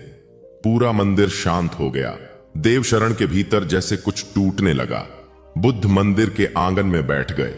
धीरे धीरे गांव वाले भी वहां जमा हो गए। कुछ देर मौन रहने के बाद बुद्ध बोले, यदि किसी तालाब का पानी वर्षों तक गंदा रखा जाए तो उसमें चेहरा देखने वाला अपना ही विकृत रूप देखेगा। दोष पानी का नहीं होता। देवशरण की सांसें भारी होने लगीं। उसे लग रहा था जैसे हर शब्द उसी के लिए कहा जा रहा है। रात को बुद्ध मंदिर में ही रुके। देवशरण पूरी रात बेचैन रहा। आखिर वह देर रात बुद्ध के पास पहुंचा। बुद्ध पीपल के नीचे शांत बैठे थे। देवशरण उनके सामने बैठ गया। कुछ देर तक दोनों के बीच मौन रहा। फिर बुद्ध ने पूछा, कितने वर्षों से यह बोझ उठाए हुए हो? देवशरण की आंखें फैल गईं। आप क्या जानते हैं? बुद्ध ने उसकी तरफ देखा। तुम्हारा भय तुम्हारी आंखों में दिखाई देता है। देवशरण की आंखों से आंसू बहने लगे। वर्षों बाद पहली बार वह भीतर से टूट रहा था। मैंने पाप किया है। उसकी आवाज कांप रही थी। उस रात मंदिर का धन गायब नहीं हुआ था, मैंने ही उसे छिपाया था। उसके हाथ कांपने लगे। विष्णु ने मुझे रोकने की कोशिश की। उसने कहा कि मंदिर गरीबों का है, लेकिन मैं लालच में अंधा हो चुका था। देवशरण रो पड़ा। हम दोनों में झगड़ा हुआ। वह तहखाने की सीढ़ियों से गिर गया। उसकी आवाज टूट गई। वह मर गया। हवा शांत थी, सिर्फ देवशरण के रोने की आवाज थी। मैं डर गया था। मैंने गांव वालों से कह दिया कि वह धन लेकर भाग गया। वह सिर झुकाकर रोता रहा। 20 वर्षों तक मैं पूजा करता रहा, लेकिन हर मंत्र के पीछे मुझे उसकी आवाज सुनाई देती थी। बुद्ध शांत रहे। कुछ देर बाद बोले, सबसे कठिन दंड अदालत नहीं देती, मनुष्य की आत्मा देती है। देवशरण ने पहली बार हल्कापन महसूस किया, जैसे वर्षों से उसके सीने पर रखा पत्थर टूट रहा हो। अगली सुबह पूरा गांव मंदिर में जमा था। देवशरण सबके सामने खड़ा हुआ। उसकी आंखों में अब घमंड नहीं था, सिर्फ पश्चाताप। उसने कांपती आवाज में सब सच बता दिया। पूरा गांव स्तब्ध रह गया। हरिनाथ रोने लगा। कमला की आंखों से आंसू बहने लगे। मोहन शांत खड़ा अपने पिता को देख रहा था। देवशरण जमीन पर बैठ गया। मैंने मंदिर को भगवान का घर नहीं, अपने लालच का स्थान बना दिया। कुछ देर तक कोई कुछ नहीं बोला। फिर मोहन आगे बढ़ा। उसने अपने पिता को उठाया। सच बोलने में देर हुई, लेकिन आपने आज पहली बार पूजा की है। देवशरण फूट पड़ा। उस दिन मंदिर का छिपा धन गरीबों में बांटा गया। भंडार खोल दिए गए। भूखे लोगों को भोजन मिलने लगा। धीरे धीरे विराजपुर बदलने लगा। और सबसे अजीब बात, उस दिन के बाद मटके में कभी राख नहीं दिखाई दी। अब उसमें हमेशा साफ पानी भरा रहता। एक शाम बुद्ध गांव छोड़ने लगे। जाते समय मोहन ने पूछा, भगवान, क्या वह मटका सचमुच रहस्यमयी था? बुद्ध हल्का मुस्कुराए, मटका नहीं, मनुष्य की आत्मा रहस्यमयी होती है। जब उसमें पाप भर जाए तो हर आवाज श्राप लगती है, और जब वह साफ हो जाए तो साधारण मिट्टी भी मंदिर बन जाती है। बुद्ध आगे बढ़ गए। पीछे मंदिर के बाहर वही मिट्टी का मटका रखा था। उसमें साफ पानी चमक रहा था, और वर्षों बाद पहली बार विराजपुर के लोगों को मंदिर में भगवान दिखाई देने लगे थे। रात का समय केवल शरीर को आराम देने के लिए नहीं होता, बल्कि यह आत्मा को शांत करने का भी समय होता है। लेकिन आज का मनुष्य रात को भी दिन की तरह जी रहा है। उसका शरीर बिस्तर पर होता है, लेकिन उसका मन कहीं और भटक रहा होता है। कोई भविष्य की चिंता में डूबा है, कोई बीते हुए अपमान को याद कर रहा है, कोई पैसों की परेशानी से परेशान है, तो कोई रिश्तों के दर्द में खोया हुआ है। यही कारण है कि इंसान थका होने के बाद भी जल्दी सो नहीं पाता। गौतम बुद्ध कहते हैं, जिस मन में हजारों विचार चल रहे हों, उस मन को नींद नहीं, केवल थकान मिलती है। इसका अर्थ यह है कि नींद शरीर से पहले मन को चाहिए होती है। अगर मन शांत नहीं है तो सबसे नरम बिस्तर भी बेकार है। इसलिए यदि कोई व्यक्ति सच में 10 मिनट के अंदर नींद लाना चाहता है तो उसे सबसे पहले अपने मन के शोर को कम करना सीखना होगा। बहुत लोग यह गलती करते हैं कि वे सोने से ठीक पहले मोबाइल चलाते हैं। वे सोचते हैं कि कुछ देर वीडियो देखकर उन्हें नींद आ जाएगी, लेकिन सच इसके बिल्कुल विपरीत है। मोबाइल की चमकती हुई रोशनी और लगातार बदलती हुई तस्वीरें मस्तिष्क को आराम नहीं देती, बल्कि उसे और अधिक सक्रिय कर देती हैं। मन शांत होने की बजाय और बेचैन हो जाता है। एक युवक था जो हर रात देर तक फोन चलाता था। उसे लगता था कि मोबाइल देखने से उसका तनाव कम हो जाता है, लेकिन धीरे धीरे उसकी नींद गायब होने लगी। वह पूरी रात करवटें बदलता रहता। सुबह उसका सिर भारी रहता और मन चिड़चिड़ा हो जाता। एक दिन उसकी दादी ने उससे कहा, बेटा, रात को सोने से पहले अगर तुम अपनी आंखों को आग दिखाओगे तो मन को शांति कैसे मिलेगी। उस दिन पहली बार उसने फोन बंद किया और कुछ देर शांत बैठा। आश्चर्य की बात यह थी कि कई दिनों बाद उसे जल्दी नींद आ गई। मनुष्य का मस्तिष्क बिल्कुल पानी की तरह होता है। अगर पानी को लगातार हिलाया जाए तो उसमें कुछ भी साफ दिखाई नहीं देता, लेकिन जब वही पानी कुछ देर शांत छोड़ दिया जाए तो सब कुछ स्पष्ट दिखने लगता है। ठीक इसी प्रकार जब मन को थोड़ी देर के लिए शांत छोड़ दिया जाता है, तब नींद अपने आप आने लगती है। अगर आप 10 मिनट में नींद लाना चाहते हैं तो सबसे पहला नियम यह है कि सोने से पहले अपने कमरे की रोशनी धीमी कर दीजिए। तेज रोशनी मस्तिष्क को यह संकेत देती है कि अभी दिन बाकी है, लेकिन हल्की रोशनी मन को यह एहसास कराती है कि अब शरीर को विश्राम चाहिए। इसके बाद बिस्तर पर लेट जाइए और अपनी सांसों पर ध्यान दीजिए। धीरे धीरे सांस अंदर लीजिए और धीरे धीरे बाहर छोड़िए। जब मनुष्य अपनी सांसों पर ध्यान देता है, तब उसके विचार धीरे धीरे कमजोर होने लगते हैं। यही वह क्षण होता है जब शरीर नींद की अवस्था में प्रवेश करने लगता है। गौतम बुद्ध कहते हैं, सांस वर्तमान का द्वार है। जब इंसान अपनी सांसों को महसूस करता है, तब वह भविष्य और अतीत की चिंता से बाहर आने लगता है। यही कारण है कि ध्यान और गहरी सांसें मन को जल्दी शांत कर देती हैं। एक बूढ़ा साधु हर रात सोने से पहले केवल 10 सांसों को गिनता था। उसका शिष्य हैरान होकर पूछता, गुरुदेव, क्या इतनी छोटी सी बात सच में नींद ला सकती है? साधु मुस्कुराकर बोले, नींद दवाइयों से कम और शांति से ज्यादा आती है। आज बहुत लोग नींद के लिए दवाइयों का सहारा लेने लगे हैं, लेकिन दवा केवल शरीर को सुला सकती है, मन को नहीं।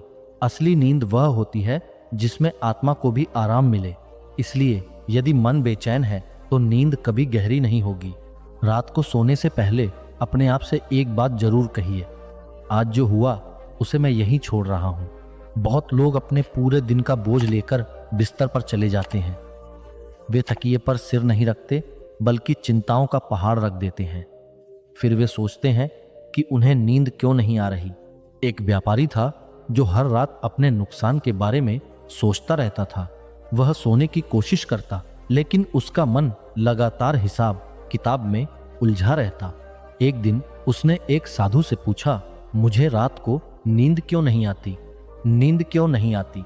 साधु ने कहा, क्योंकि तुम अपने शरीर को बिस्तर पर लाते हो, लेकिन अपने व्यापार को भी साथ ले आते हो। उस दिन व्यापारी को समझ आया कि नींद पाने के लिए शरीर से पहले विचारों को आराम देना जरूरी है। अगर आप चाहते हैं कि 10 मिनट में नींद आ जाए तो सोने से पहले अपने कमरे का वातावरण शांत बनाइए। तेज आवाजें, चमकती स्क्रीन और उलझे हुए विचार मन को जागृत रखते हैं, लेकिन धीमी रोशनी, शांत वातावरण और गहरी सांसें शरीर को संकेत देती हैं कि अब विश्राम का समय है। रात को सोने से पहले एक और बहुत महत्वपूर्ण बात करनी चाहिए। अपने मन में उन लोगों को माफ कर दीजिए जिन्होंने आपको दुख दिया है, क्योंकि क्रोध मन को सबसे ज्यादा जागृत रखता है। जो इंसान भीतर से गुस्से में होता है उसका मस्तिष्क पूरी रात सक्रिय रहता है। गौतम बुद्ध कहते हैं, क्रोध ऐसा विष है जिसे मनुष्य खुद पीता है और उम्मीद करता है कि दूसरा व्यक्ति मर जाएगा। इसलिए यदि आप गहरी नींद चाहते हैं तो अपने भीतर के गुस्से को धीरे धीरे छोड़ना सीखिए। एक वृद्ध व्यक्ति हर रात अपने बेटे से नाराज होकर सोता था। उसे कई वर्षों तक अच्छी नींद नहीं आई। फिर एक दिन उसने अपने बेटे को गले लगाया और कहा, मैं अब पुराने दर्द को छोड़ रहा हूं। उस रात वह वर्षों बाद चैन से सो पाया। नींद केवल आंखें बंद करने का नाम नहीं है। नींद एक ऐसी अवस्था है जहां मनुष्य कुछ समय के लिए दुनिया के बोझ से मुक्त हो जाता है। इसलिए जो व्यक्ति हर रात अपने मन को हल्का करना सीख जाता है, उसके लिए नींद कोई संघर्ष नहीं रहती। अगर आपको जल्दी नींद नहीं आती तो एक और तरीका अपनाइए। अपने मन में किसी शांत जगह की कल्पना कीजिए, जैसे कोई नदी बह रही हो, पहाड़ों पर ठंडी हवा चल रही हो या बारिश की हल्की आवाज आ रही हो। जब मन सुंदर और शांत कल्पनाओं में खोने लगता है तब उसके भीतर का तनाव कम होने लगता है। मनुष्य का मस्तिष्क उसी दिशा में चलता है जहां उसका ध्यान जाता है। अगर ध्यान चिंताओं पर रहेगा तो बेचैनी बढ़ेगी, अगर ध्यान शांति पर रहेगा तो नींद आने लगेगी। गौतम बुद्ध कहते हैं, मन वही बन जाता है जिस पर तुम सबसे ज्यादा ध्यान देते हो। इसलिए रात को सोने से पहले दुखों पर नहीं, शांति पर ध्यान दीजिए। बहुत लोग सोचते हैं कि नींद केवल शरीर की जरूरत है, लेकिन सच यह है कि नींद आत्मा की भी जरूरत है। जब इंसान कई दिनों तक ठीक से नहीं सोता तो उसका मन धीरे धीरे कमजोर होने लगता है। छोटी छोटी बातें उसे परेशान करने लगती हैं। वह जल्दी गुस्सा करने लगता है और भीतर से टूटने लगता है। इसलिए रात को सोने से पहले खुद को यह एहसास दिलाइए कि इस समय आपको किसी समस्या का समाधान नहीं निकालना है। रात सोचने के लिए नहीं, शांत होने के लिए होती है। एक किसान हर रात खेतों की चिंता करता था। उसे डर रहता था कि अगर बारिश नहीं हुई तो क्या होगा, लेकिन उसके पिता उससे कहते थे, रात को चिंता करके तुम बारिश नहीं ला सकते, लेकिन अगर तुम नहीं सोओगे तो कल मेहनत भी नहीं कर पाओगे। धीरे धीरे किसान ने चिंता छोड़ना सीखा और उसकी नींद सुधरने लगी। याद रखिए, नींद को पकड़ने की कोशिश मत कीजिए, क्योंकि जितना इंसान नींद के पीछे भागता है उतनी ही नींद उससे दूर भागती है। बस अपने मन को शांत कीजिए, शरीर को ढीला छोड़ दीजिए और सांसों पर ध्यान दीजिए। फिर नींद अपने आप आपके पास आने लगेगी। और यही वह पहला रहस्य है जिसे समझकर कोई भी व्यक्ति 10 मिनट के भीतर अपने मन और शरीर को गहरी नींद की ओर ले जा सकता है। मनुष्य अक्सर यह सोचता है कि नींद केवल शरीर की थकान से आती है, लेकिन सच्चाई इससे कहीं अधिक गहरी है। बहुत बार ऐसा होता है कि शरीर पूरी तरह थका होता है, फिर भी आंखों में नींद नहीं आती। इसका कारण यह है कि शरीर आराम चाहता है, लेकिन मन अभी भी भाग रहा होता है। यही कारण है कि कुछ लोग पूरे दिन काम करने के बाद भी रात को करवटें बदलते रहते हैं। गौतम बुद्ध कहते हैं, जिस मनुष्य का मन शांत नहीं, उसका विश्राम भी अधूरा है। इसका अर्थ यह है कि असली नींद शरीर के लेटने से नहीं, मन के शांत होने से आती है। अगर मन भीतर से अशांत है तो रात केवल अंधेरा बन जाती है, आराम नहीं। आज का मनुष्य दिन भर दौड़ता रहता है। सुबह उठते ही फोन, काम, जिम्मेदारियां, लोगों की बातें, भविष्य की चिंता और असफलता का डर उसके मन को लगातार थकाते रहते हैं। लेकिन सबसे बड़ी समस्या यह है कि वह अपने मन को कभी रुकने ही नहीं देता। रात को भी उसका दिमाग उसी गति से चलता रहता है जैसे दिन में चल रहा था। यही कारण है कि नींद उससे दूर होती जाती है। एक युवक था जो बहुत मेहनती था। वह दिन भर काम करता, रात को देर तक भविष्य की योजनाएं बनाता और फिर बिस्तर पर जाकर सोचता रहता कि अगर वह असफल हो गया तो क्या होगा। धीरे धीरे उसकी नींद कम होने लगी, उसका चेहरा थका रहने लगा और मन हमेशा भारी रहने लगा। एक दिन उसने एक वृद्ध साधु से पूछा, मैं इतना थका हुआ हूं, फिर भी सो क्यों नहीं पाता? साधु ने शांत स्वर में कहा, क्योंकि तुम्हारा शरीर काम करता है लेकिन तुम्हारा मन कभी आराम नहीं करता। यह बात सुनकर युवक कुछ देर चुप रहा। पहली बार उसे महसूस हुआ कि वह अपने शरीर से ज्यादा अपने विचारों को थका रहा था। अगर कोई व्यक्ति सच में 10 मिनट के भीतर नींद लाना चाहता है तो उसे अपने मन को धीरे धीरे धीमा करना सीखना होगा। इसके लिए सबसे जरूरी है कि सोने से पहले खुद को दुनिया से थोड़ा दूर किया जाए। रात को सोने से कम आधा घंटा पहले मोबाइल, टीवी और तेज आवाजों से दूरी बना लीजिए, क्योंकि ये चीजें मस्तिष्क को लगातार उत्तेजित करती रहती हैं। जब दिमाग को लगातार नई जानकारी मिलती रहती है तब वह नींद की अवस्था में नहीं जा पाता। गौतम बुद्ध कहते हैं, शांत झील में ही चांद साफ दिखाई देता है। मन भी एक झील की तरह है। अगर उसमें लगातार विचारों की लहरें उठती रहेंगी तो उसमें शांति कभी नहीं दिखाई देगी। एक बूढ़ी महिला थी जो हर रात सोने से पहले भगवान का नाम लेकर कुछ देर शांत बैठती थी। उसके घर में ज्यादा सुख सुविधाएं नहीं थीं, लेकिन वह गहरी नींद सोती थी। एक दिन उसकी पड़ोसन ने पूछा, तुम इतनी जल्दी कैसे सो जाती हो? वृद्ध महिला मुस्कुराकर बोली, मैं रात को अपने मन को दुनिया से वापस बुला लेती हूँ। यही सबसे बड़ा रहस्य है। नींद लाने के लिए मन को वापस वर्तमान में लाना पड़ता है। जब आप बिस्तर पर लेटें तब अपने शरीर को धीरे धीरे ढीला छोड़ना शुरू कीजिए। सबसे पहले अपने पैरों को आराम दीजिए, फिर धीरे धीरे घुटनों, पेट, कंधों और चेहरे को ढीला छोड़ दीजिए। बहुत लोग सोते समय भी अपने शरीर को तनाव में रखते हैं। उनके कंधे कठोर रहते हैं, जबड़ा दबा रहता है और माथा सिकुड़ा रहता है। शरीर का यह तनाव मस्तिष्क को संकेत देता है कि अभी खतरा खत्म नहीं हुआ है, इसलिए शरीर पूरी तरह आराम की अवस्था में नहीं जा पाता। एक साधु अपने शिष्यों को सिखाता था कि नींद को बुलाना नहीं पड़ता, बस शरीर को यह एहसास दिलाना पड़ता है कि अब सब सुरक्षित है। जब शरीर को सुरक्षा का एहसास होता है तब वह धीरे धीरे गहरी नींद में उतरने लगता है। अगर आपको जल्दी नींद चाहिए तो रात को अपने मन में किसी भी प्रकार की बहस या नकारात्मक सोच शुरू मत कीजिए। बहुत लोग बिस्तर पर जाकर पुरानी बातें याद करने लगते हैं। वे सोचते हैं कि किसने उनका अपमान किया, किसने उन्हें दुख दिया, कौन गलत था। यही विचार धीरे धीरे मन को और अधिक जागृत कर देते हैं।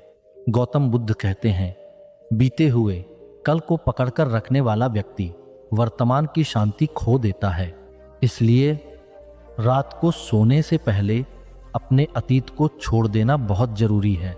एक वृद्ध व्यक्ति हर रात अपने पुराने व्यापारिक नुकसान को याद करता था। उसे लगता था कि अगर उसने कुछ फैसले अलग लिए होते तो उसकी जिंदगी बेहतर होती, लेकिन वर्षों तक वह पछतावे में जलता रहा और उसकी नींद खराब होती गई। एक दिन उसके मित्र ने उससे कहा, जो समय चला गया वह अब तुम्हारी चिंता से वापस नहीं आएगा। उस रात पहली बार उसने अपने अतीत को छोड़ने की कोशिश की और धीरे धीरे उसकी नींद लौटने लगी। मनुष्य को यह समझना होगा कि रात समस्याओं को हल करने का समय नहीं है। रात शरीर और आत्मा को पुनः ऊर्जा देने का समय है। जो लोग रात को भी युद्ध लड़ते रहते हैं उनका मन कभी शांत नहीं हो पाता। अगर आप 10 मिनट में नींद लाना चाहते हैं तो अपने मन को एक सरल काम दीजिए, जैसे अपनी सांसों को महसूस करना। धीरे धीरे सांस अंदर लीजिए और महसूस कीजिए कि ठंडी हवा आपके भीतर जा रही है। फिर धीरे धीरे सांस बाहर छोड़िए और महसूस कीजिए कि तनाव बाहर निकल रहा है। जब इंसान अपनी सांसों पर ध्यान देता है तब उसका मस्तिष्क वर्तमान क्षण में लौट आता है। यही वर्तमान क्षण नींद का द्वार है। एक छोटा बच्चा था जिसे रात को डर लगता था। उसकी माँ उसे हर रात एक बात सिखाती थी। वह कहती, अपनी सांसों को सुनो, वे तुम्हें सुला देंगी। धीरे धीरे बच्चा अपनी सांसों पर ध्यान देने लगा और उसका डर कम हो गया। आज का सबसे बड़ा दुख ये है कि लोग शरीर को आराम देते हैं लेकिन मन को नहीं। वे मुलायम बिस्तर खरीद लेते हैं, महंगे कमरे बना लेते हैं, लेकिन अपने विचारों को शांत करना नहीं सीखते। इसलिए बाहर की सुविधाएं बढ़ती जाती हैं, बाहर की सुविधाएं, लेकिन भीतर की शांति कम होती जाती है। गौतम बुद्ध कहते हैं, जिसने कम में संतोष पाना सीख लिया उसकी रातें शांत हो जाती हैं। बहुत लोग इसलिए नहीं सो पाते क्योंकि उनकी इच्छाएं कभी खत्म नहीं होती। एक इच्छा पूरी होती है, दूसरी जन्म ले लेती है। यही अंतहीन दौड़ मन को थका देती है। एक गरीब किसान मिट्टी के घर में सोता था, लेकिन वह चैन की नींद सोता था। वहीं शहर का अमीर व्यक्ति आलीशान कमरे में भी बेचैन रहता था। फर्क केवल इतना था कि किसान के पास कम चिंताएं थीं और अमीर के पास अनगिनत इच्छाएं। रात को सोने से पहले खुद से यह कहना शुरू कीजिए, आज के लिए इतना ही काफी है। यह छोटा सा वाक्य मन को संतोष का एहसास कराता है, और संतोष वह दरवाजा है जहां से गहरी नींद भीतर आती है। धीरे धीरे जब आप अपने मन को शांत करना सीख जाएंगे तब आपको महसूस होगा कि नींद कोई मजबूरी नहीं बल्कि एक स्वाभाविक प्रक्रिया है। उसे बुलाने की जरूरत नहीं पड़ती, बस मन का शोर कम करना पड़ता है। और यही दूसरा रहस्य है, जो इंसान अपने विचारों को धीरे धीरे शांत करना सीख जाता है उसकी नींद गहरी होने लगती है, और फिर केवल 10 मिनट भी उसे विश्राम की दुनिया में ले जाने के लिए काफी होते हैं। रात केवल अंधेरा नहीं होती, रात वह समय होती है जब पूरी दुनिया धीरे धीरे शांत होने लगती है, लेकिन मनुष्य का मन सबसे ज्यादा जाग जाता है। दिन भर इंसान लोगों के बीच रहता है, काम में उलझा रहता है, जिम्मेदारियों में खुद को भूल जाता है।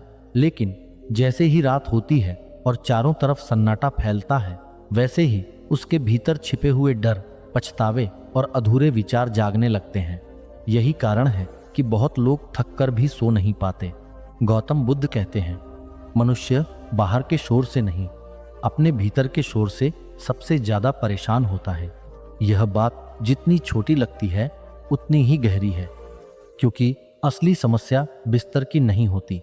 समस्या उस मन की होती है जो हर रात हजारों दिशाओं में भाग रहा होता है। बहुत लोग सोचते हैं कि नींद अपने आप आती है, लेकिन सच यह है कि नींद एक ऐसी अवस्था है जहां शरीर और मन दोनों को यह विश्वास दिलाना पड़ता है कि अब कोई खतरा नहीं है। जब तक मन भीतर से डरा हुआ रहता है तब तक वह पूरी तरह शांत नहीं हो सकता। एक बार एक वृद्ध साधु अपने शिष्य के साथ जंगल में रह रहा था।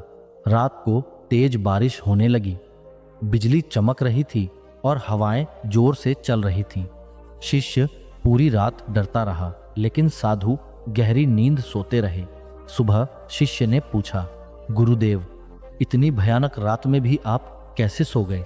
साधु मुस्कुराए और बोले, क्योंकि मैंने अपने मन को यह समझा दिया था कि जो मेरे नियंत्रण में नहीं उसके लिए जागना व्यर्थ है। यही वह रहस्य है जिसे बहुत कम लोग समझ पाते हैं। मनुष्य की आधी नींद इसलिए गायब हो जाती है क्योंकि वह उन बातों की चिंता करता रहता है जिन्हें वह बदल ही नहीं सकता। अगर आप सच में 10 मिनट में नींद लाना चाहते हैं तो आपको अपने मन को सुरक्षा का एहसास देना होगा। इसके लिए सबसे पहला कदम है, अपने कमरे को केवल सोने की जगह बनाइए, चिंता करने की जगह नहीं। बहुत लोग बिस्तर पर बैठकर काम करते हैं, मोबाइल चलाते हैं, बहस करते हैं रोते हैं और घंटों सोचते रहते हैं। धीरे धीरे उनका मस्तिष्क बिस्तर को आराम नहीं, तनाव से जोड़ने लगता है। फिर जैसे ही वे लेटते हैं, उनका दिमाग सक्रिय हो जाता है। एक युवक था जो हर रात अपने बिस्तर पर बैठकर देर तक काम करता था। उसका लैपटॉप हमेशा उसके सामने खुला रहता। कुछ महीनों बाद उसे नींद आना बंद हो गई। फिर एक दिन एक डॉक्टर ने उससे कहा, तुम्हारा शरीर अब बिस्तर को आराम नहीं, काम की जगह समझने लगा है। उस दिन से उसने अपने कमरे का वातावरण बदलना शुरू किया। धीरे धीरे उसकी नींद वापस आने लगी। मनुष्य का मस्तिष्क आदतों पर चलता है। अगर आप हर रात एक ही समय पर सोने लगते हैं तो धीरे धीरे आपका शरीर खुद उस समय नींद महसूस करने लगेगा। लेकिन आज का इंसान अपनी आदतों को इतना बिगाड़ चुका है कि उसका शरीर भी भ्रमित हो गया है। कभी वह रात के 2 बजे सोता है, कभी सुबह तक जागता रहता है। फिर वह सोचता है कि उसकी नींद क्यों खराब हो रही है। गौतम बुद्ध कहते हैं, अनुशासन वह पुल है जो अशांति को शांति से जोड़ता है।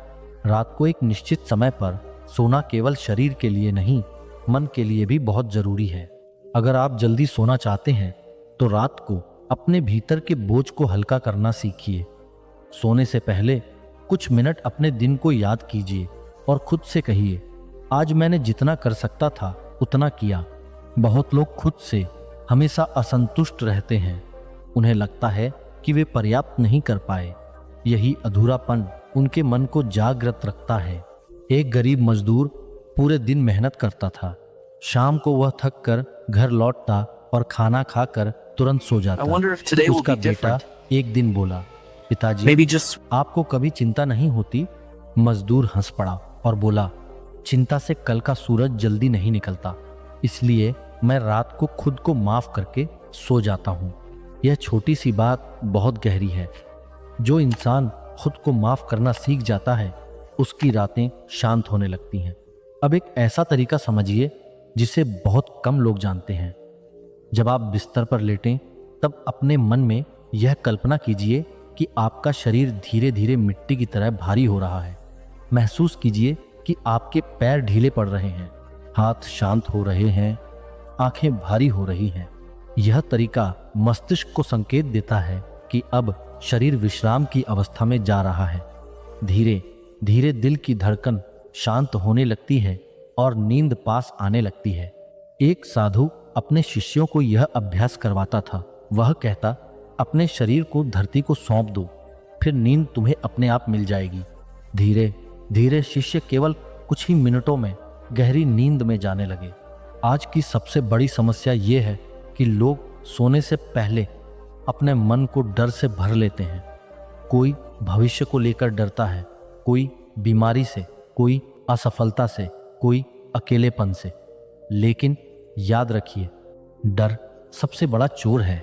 वह केवल आपकी खुशी नहीं चुराता, आपकी नींद भी चुरा लेता है।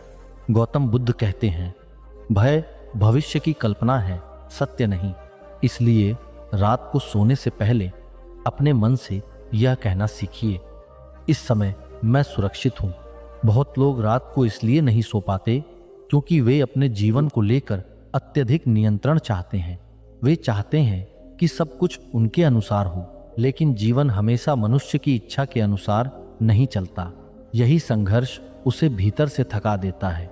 एक नाविक समुद्र में यात्रा कर रहा था। अचानक तूफान आ गया। उसके साथी डर गए, लेकिन वह शांत बैठा रहा। किसी ने पूछा, तुम डर क्यों नहीं रहे? नाविक बोला, मैं हवा को रोक नहीं सकता, लेकिन मैं अपने मन को शांत रख सकता हूँ। यही नींद का सबसे बड़ा रहस्य है।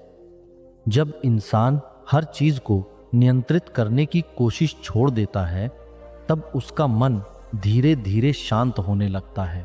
रात को सोने से पहले अपने कमरे में हल्की खुशबू रखिए, जैसे चंदन, कपूर या मिट्टी की हल्की सुगंध। सुगंध मन को बहुत जल्दी शांत करती है।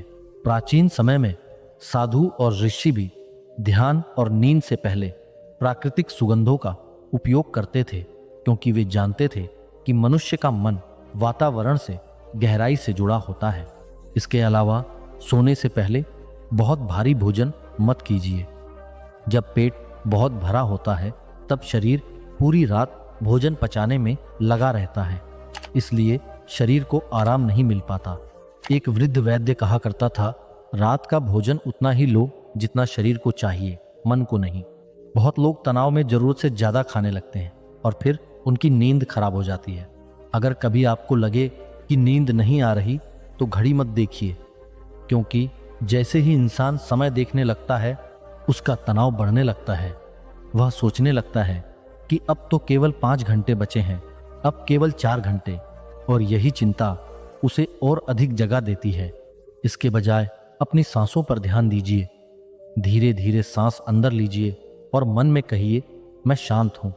फिर सांस बाहर छोड़ते हुए कहिए, मैं सब छोड़ रहा हूं। धीरे धीरे आपका मस्तिष्क वर्तमान में लौटने लगेगा, और जब मन वर्तमान में आता है तभी नींद जन्म लेती है।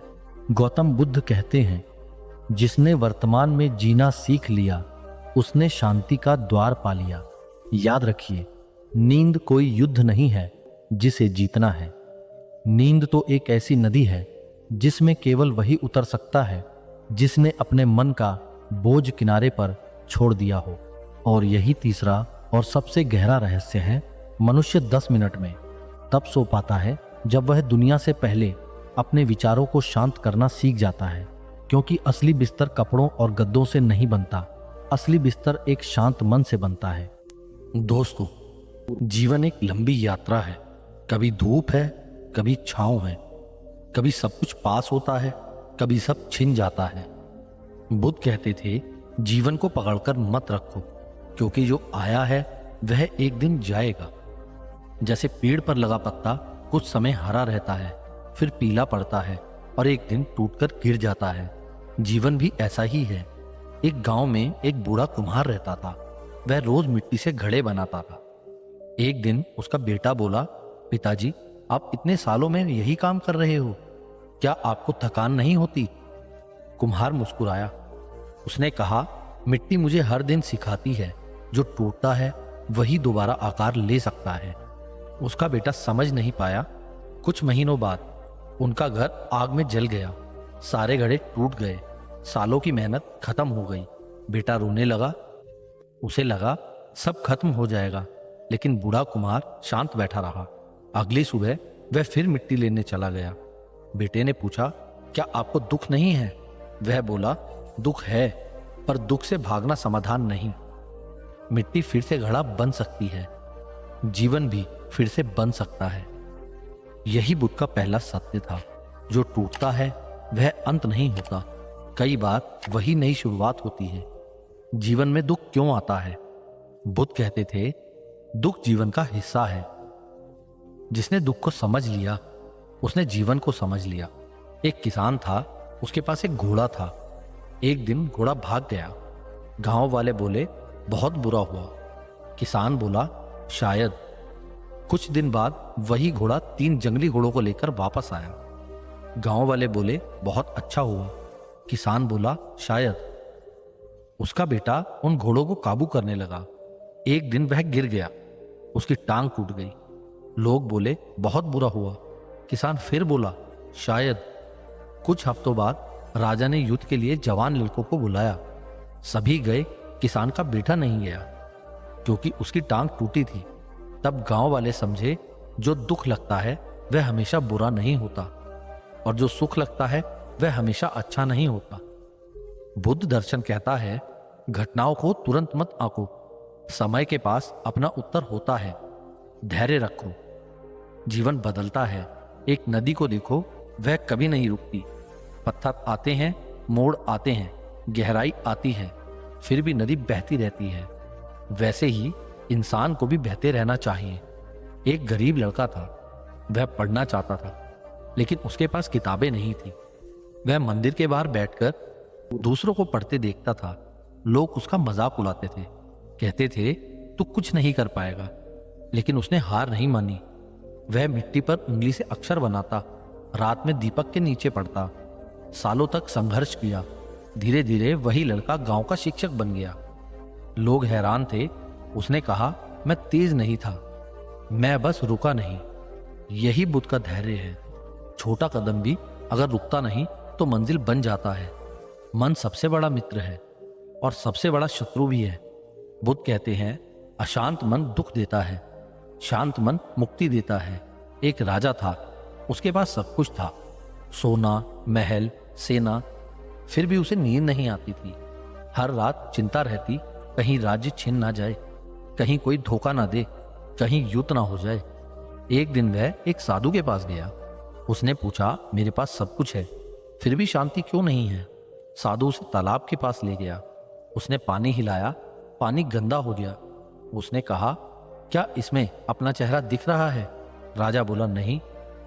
कुछ देर बाद पानी शांत हो गया, चेहरा साफ दिखा।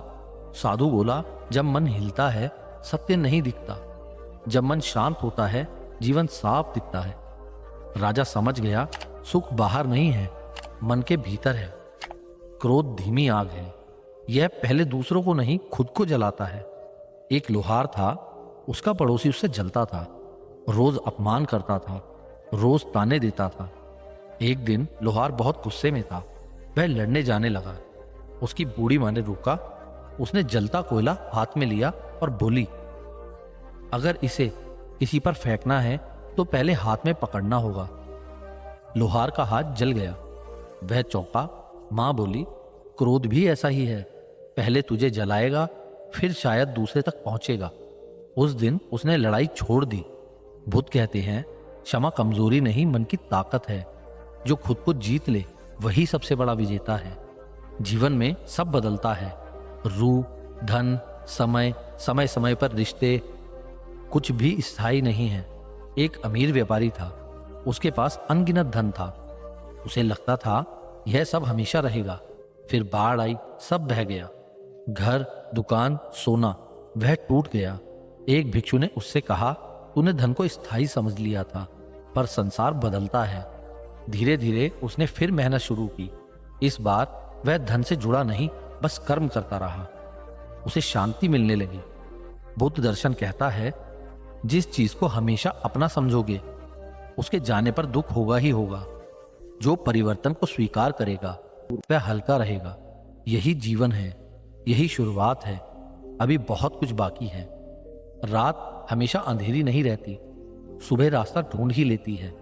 बुद्ध कहते थे, सबसे कठिन समय भी स्थायी नहीं होता। एक छोटा सा गांव था, वहां एक बुनकर रहता था। वह दिन रात कपड़े बुनता था। उसकी उंगलियां छिल जाती थी, आंखें थक जाती थी, फिर भी वह काम करता था। एक दिन भारी बारिश आई, उसका पूरा छोटा सा घर गिर गया, करघा टूट गया, कपड़े भीग गए, सालों की मेहनत मिट्टी में मिल गई। उसकी पत्नी रोने लगी, बच्चे डर गए। उसे लगा अब जीवन खत्म, लेकिन वह शांत बैठा रहा। सुबह हुई, उसने टूटे हुए करघे को देखा, लकड़ियां उठाई, रस्सी बांधी, फिर से काम शुरू किया। लोगों ने पूछा, तू टूटा नहीं? वह मुस्कुराया और बोला, अगर रात रुक नहीं सकती तो दुख भी नहीं रुकेगा। धीरे धीरे उसने नया करघा बनाया, फिर कपड़े बुने, फिर घर बनाया। यही बुद्ध की सीख थी, कठिन समय इंसान को खत्म करने नहीं आता, उसे मजबूत बनाने आता है। जीवन में हार हमेशा हार नहीं होती, कई बार वह नया ज्ञान होती है। एक युवक था, वह तीरंदाज बनना चाहता था। रोज अभ्यास करता था, घंटों तक तीर चलाता था, लेकिन उसका निशाना चूक जाता। लोग हंसते और कहते, तू कभी नहीं सीख पाएगा। एक दिन उसने गुस्से में धनुष फेंक दिया।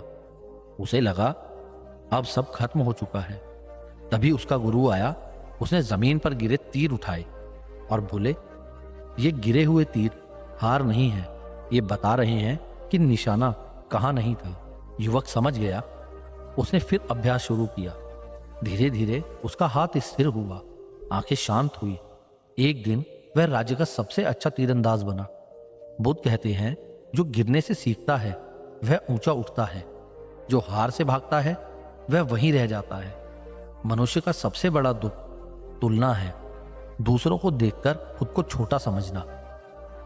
एक कुम्हार का बेटा था, वह अपने दोस्त से जलता था। दोस्त अमीर था, अच्छे कपड़े पहनता था, घोड़े पर चलता था, बड़ा घर था। उसे लगता था मेरा जीवन बेकार है, एक दिन उसका पिता उसे खेत में ले गया। एक छोटा पौधा दिखाया, फिर बड़ा बरगद दिखाया। पिता ने पूछा, क्या पौधा बेकार है बेटा, क्योंकि वह बरगद जितना बड़ा नहीं? लड़का बोला, नहीं, उसका समय अलग है। पिता मुस्कुराया, बोला, तू भी वही है। हर जीवन की गति अलग होती है। उस दिन उसने तुलना छोड़ दी और खुद पर ध्यान दिया।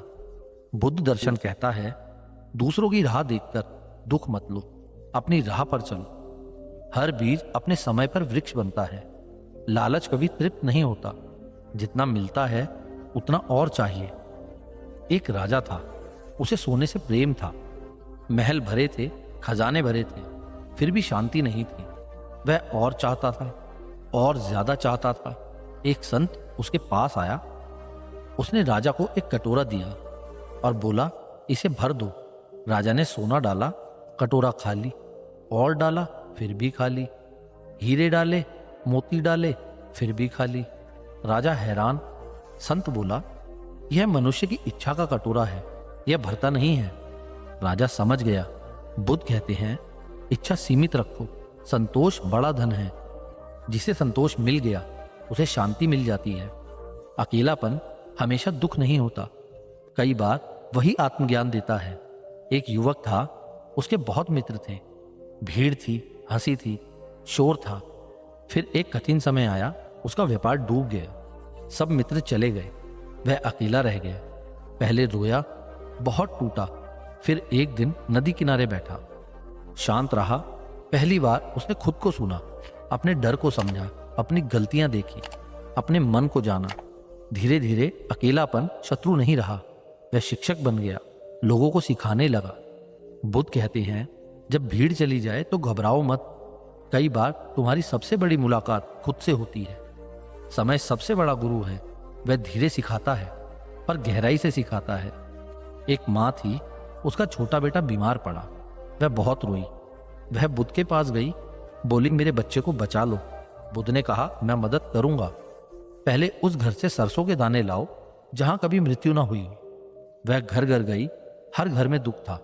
कहीं पिता गया था, कहीं माँ, कहीं बेटा, कहीं पत्नी। शाम तक वह खाली हाथ लौटी, पर इस बार शांत थी।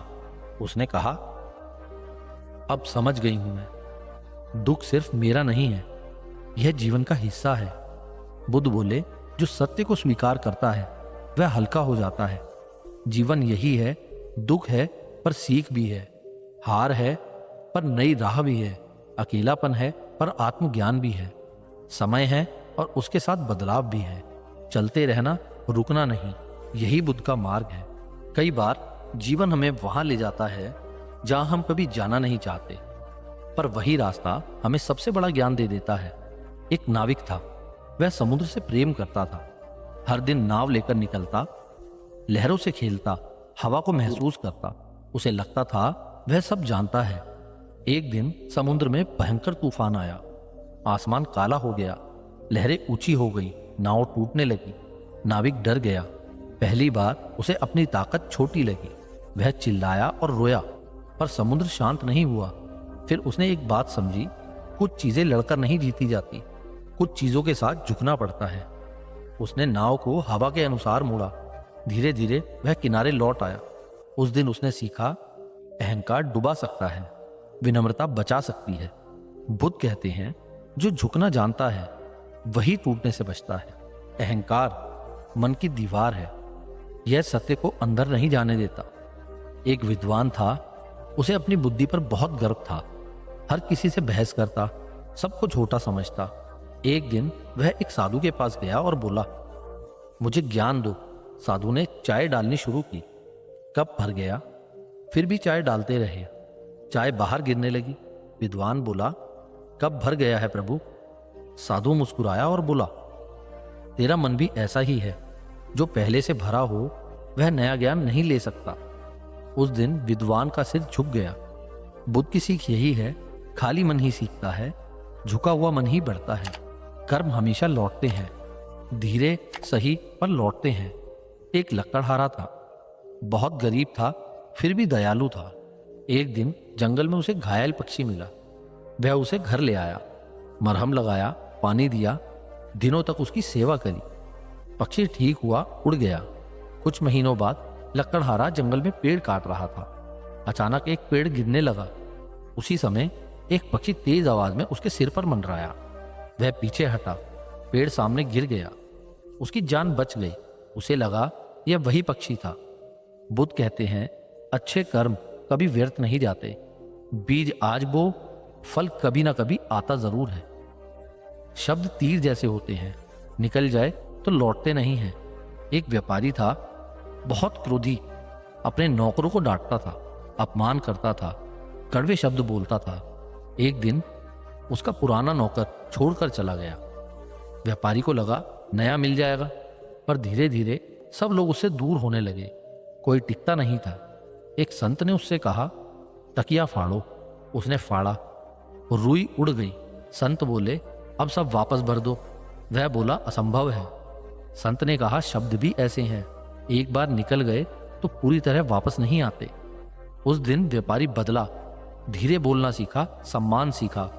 बुद्ध कहते हैं, वाणी में करुणा रखो, क्योंकि घाव तलवार से नहीं शब्दों से भी बनते हैं। डर अक्सर सच से बड़ा होता है। एक छोटा लड़का था। रात में वह डरता था, अंधेरे से कांपता था। हर रात दीवार पर परछाई देखकर रोता। उसे लगता कोई राक्षस है। एक दिन उसके दादा उसे बाहर ले गए। दिया जलाया, दीवार पर वही परछाई दिखी। दादा ने हाथ उठाया, परछाई बदली, फिर हंसे, बोले, जिससे तू डर रहा है वह तेरी ही छाया थी। लड़का शांत हो गया। बुद्ध कहते हैं, कई डर मन की रचना होते हैं। सत्य का दीपक जलाओ, भय कम होने लगता है। जीवन में प्रेम पकड़ना नहीं होता, समझना होता है। एक स्त्री थी, वह अपने बेटे से बहुत प्रेम करती थी, इतना कि उसे हर समय रोकती, मत जाओ, मत करो, मत गिरो, मत सीखो। बेटा बड़ा हुआ पर डरपोक बन गया, निर्णय नहीं ले पाता था। एक भिक्षु ने स्त्री से कहा, पक्षी से प्रेम करो तो पिंजरा मत बनाओ, उड़ना सीखने दो। तब उसने छोड़ा। धीरे धीरे बेटा मजबूत हुआ, अपने पैरों पर खड़ा हुआ। बुद्ध की सीख, सच्चा प्रेम बंधन नहीं होता, सहारा होता है।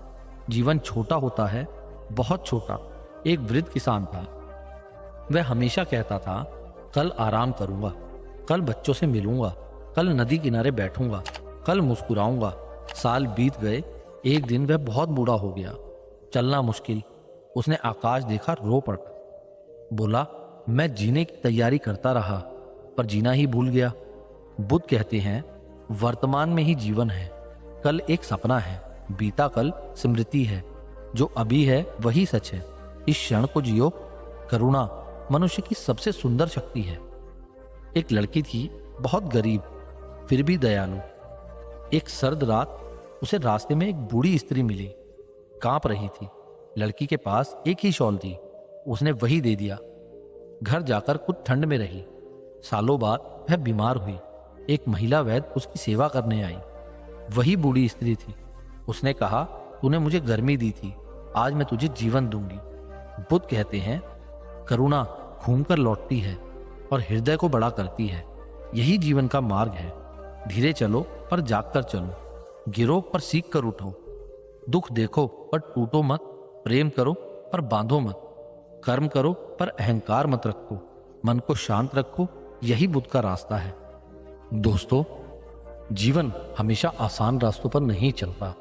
कभी कभी मनुष्य पूरी रात जागता है, सिर्फ इसलिए नहीं कि उसे नींद नहीं आती, बल्कि इसीलिए क्योंकि उसके भीतर हजारों अधूरे सवाल जाग रहे होते हैं। बाहर से शांत दिखने वाला इंसान भीतर से टूट रहा होता है। यही जीवन का सबसे गहरा संघर्ष है। गौतम बुद्ध कहते हैं, जिस मन में शोर भरा हो उस मन को दुनिया का सबसे मुलायम बिस्तर भी नींद नहीं दे सकता। इसका अर्थ यह है कि असली थकान शरीर की नहीं, मन की होती है। जब इंसान दिन भर दूसरों की उम्मीदों का बोझ उठाता है, तब रात को उसका सिर तकिए पर नहीं, चिंताओं पर टिकता है। एक गरीब लकड़हारा हर दिन जंगल जाता था। उसके पैरों में चप्पल नहीं थी, पेट में पूरा भोजन नहीं था, फिर भी वह रात को गहरी नींद सो जाता था। वहीं गांव का एक अमीर व्यापारी सोने के बिस्तर पर करवटें बदलता रहता था। किसी ने लकड़हारे से पूछा, तुम्हारे पास कुछ भी नहीं है, फिर भी तुम चैन से कैसे सोते हो? लकड़हारा मुस्कुराया और बोला, मैं दिन भर मेहनत करता हूँ, इसीलिए रात को मेरा शरीर थकता है, लेकिन मैंने कभी किसी का हक नहीं छीना, इसलिए मेरा मन नहीं थकता। जीवन का सबसे बड़ा संघर्ष गरीबी नहीं है, बल्कि मन की अशांति है। इंसान पैसे की कमी से कम और शांति की कमी से ज्यादा टूटता है। बुद्ध कहते हैं, जिस दिन तुम दूसरों से अपनी तुलना करना छोड़ दोगे, उसी दिन तुम्हारी आधी बेचैनी खत्म हो जाएगी। आज हर व्यक्ति किसी और जैसा बनना चाहता है, कोई अमीर जैसा दिखना चाहता है, कोई सफल लोगों की तरह जीना चाहता है। इसी दौड़ में इंसान अपना असली चेहरा खो देता है। रात को जब वह अकेला होता है, तब उसे महसूस होता है कि उसने पूरी जिंदगी दूसरों को खुश करने में बिता दी। एक युवक हर रात सोने से पहले अपने फोन पर सफल लोगों की जिंदगी देखता था। महंगी गाड़ियां, बड़े घर, हंसते चेहरे। धीरे धीरे उसे अपनी जिंदगी छोटी लगने लगी। उसकी नींद गायब हो गई। एक दिन उसकी माँ ने उससे कहा, बेटा, जो लोग दुनिया को अपनी मुस्कान दिखाते हैं, जरूरी नहीं कि वे अंदर से भी खुश हों। उस दिन पहली बार उस युवक ने फोन बंद किया और छत की तरफ देखते हुए खुद से पूछा, मैं आखिर किसके पीछे भाग रहा हूं? जीवन में संघर्ष जरूरी है, क्योंकि बिना संघर्ष के मनुष्य कभी खुद को नहीं समझता। गौतम बुद्ध कहते हैं, कठिन समय तुम्हें बर्बाद करने नहीं आता, बल्कि तुम्हें तुम्हारी असली ताकत दिखाने आता है। जब जीवन सब कुछ छीन लेता है, तब इंसान को अपनी आत्मा की आवाज सुनाई देने लगती है। बहुत से लोग रात को इसलिए नहीं सो पाते क्योंकि वे भविष्य से डरते हैं। उन्हें लगता है कि अगर वे हार गए तो क्या होगा, लेकिन सत्य यह है कि मनुष्य हार से नहीं, डर से ज्यादा टूटता है। एक बूढ़ा किसान सूखे की वजह से अपनी फसल खो बैठा। गांव वाले उसे देखकर दुखी होते थे, लेकिन वह हर शाम पेड़ के नीचे बैठकर शांत दिखाई देता था। किसी ने पूछा, तुम्हें डर क्यों नहीं लगता? किसान बोला, डर तो तब लगे जब मैं भगवान से बड़ा हो जाऊं। मैंने मेहनत की, अब परिणाम की चिंता करके अपनी नींद क्यों खराब करूं? यह बात सुनकर लोग समझ गए कि शांति परिस्थिति से नहीं, सोच से पैदा होती है। बुद्ध कहते हैं, जिस इंसान ने खुद को माफ करना सीख लिया, उसे रात को सुकून की नींद आने लगती है। बहुत लोग अपनी पुरानी गलतियों को हर रात दोहराते हैं। वे सोते समय भी अपने अतीत से लड़ रहे होते हैं, लेकिन बीता हुआ समय कभी वापस नहीं आता। जो व्यक्ति हर रात अपने घाव कुरेदता है, उसकी आत्मा धीरे धीरे कमजोर हो जाती है। जीवन का सत्य यह है कि हर व्यक्ति अपने हिस्से का दर्द लेकर जन्म लेता है। कोई बाहर से हंसता हुआ दिखता है, लेकिन भीतर आंसुओं का समुद्र छिपाए होता है। इसलिए कभी किसी की मुस्कान देखकर यह मत समझना कि उसकी जिंदगी आसान है। रात सिर्फ सोने के लिए नहीं होती, कभी कभी रात इंसान को खुद से मिलाने के लिए भी आती है। जब पूरी दुनिया सो जाती है, तब मनुष्य अपनी आत्मा की आवाज सुन पाता है, और वही आवाज उसे बताती है कि असली शांति बाहर नहीं, भीतर छिपी है। गौतम बुद्ध कहते हैं, जिस मनुष्य ने अकेले रहना सीख लिया, वह जीवन के हर संघर्ष को सहना सीख जाता है। अकेलापन हमेशा दुख नहीं होता।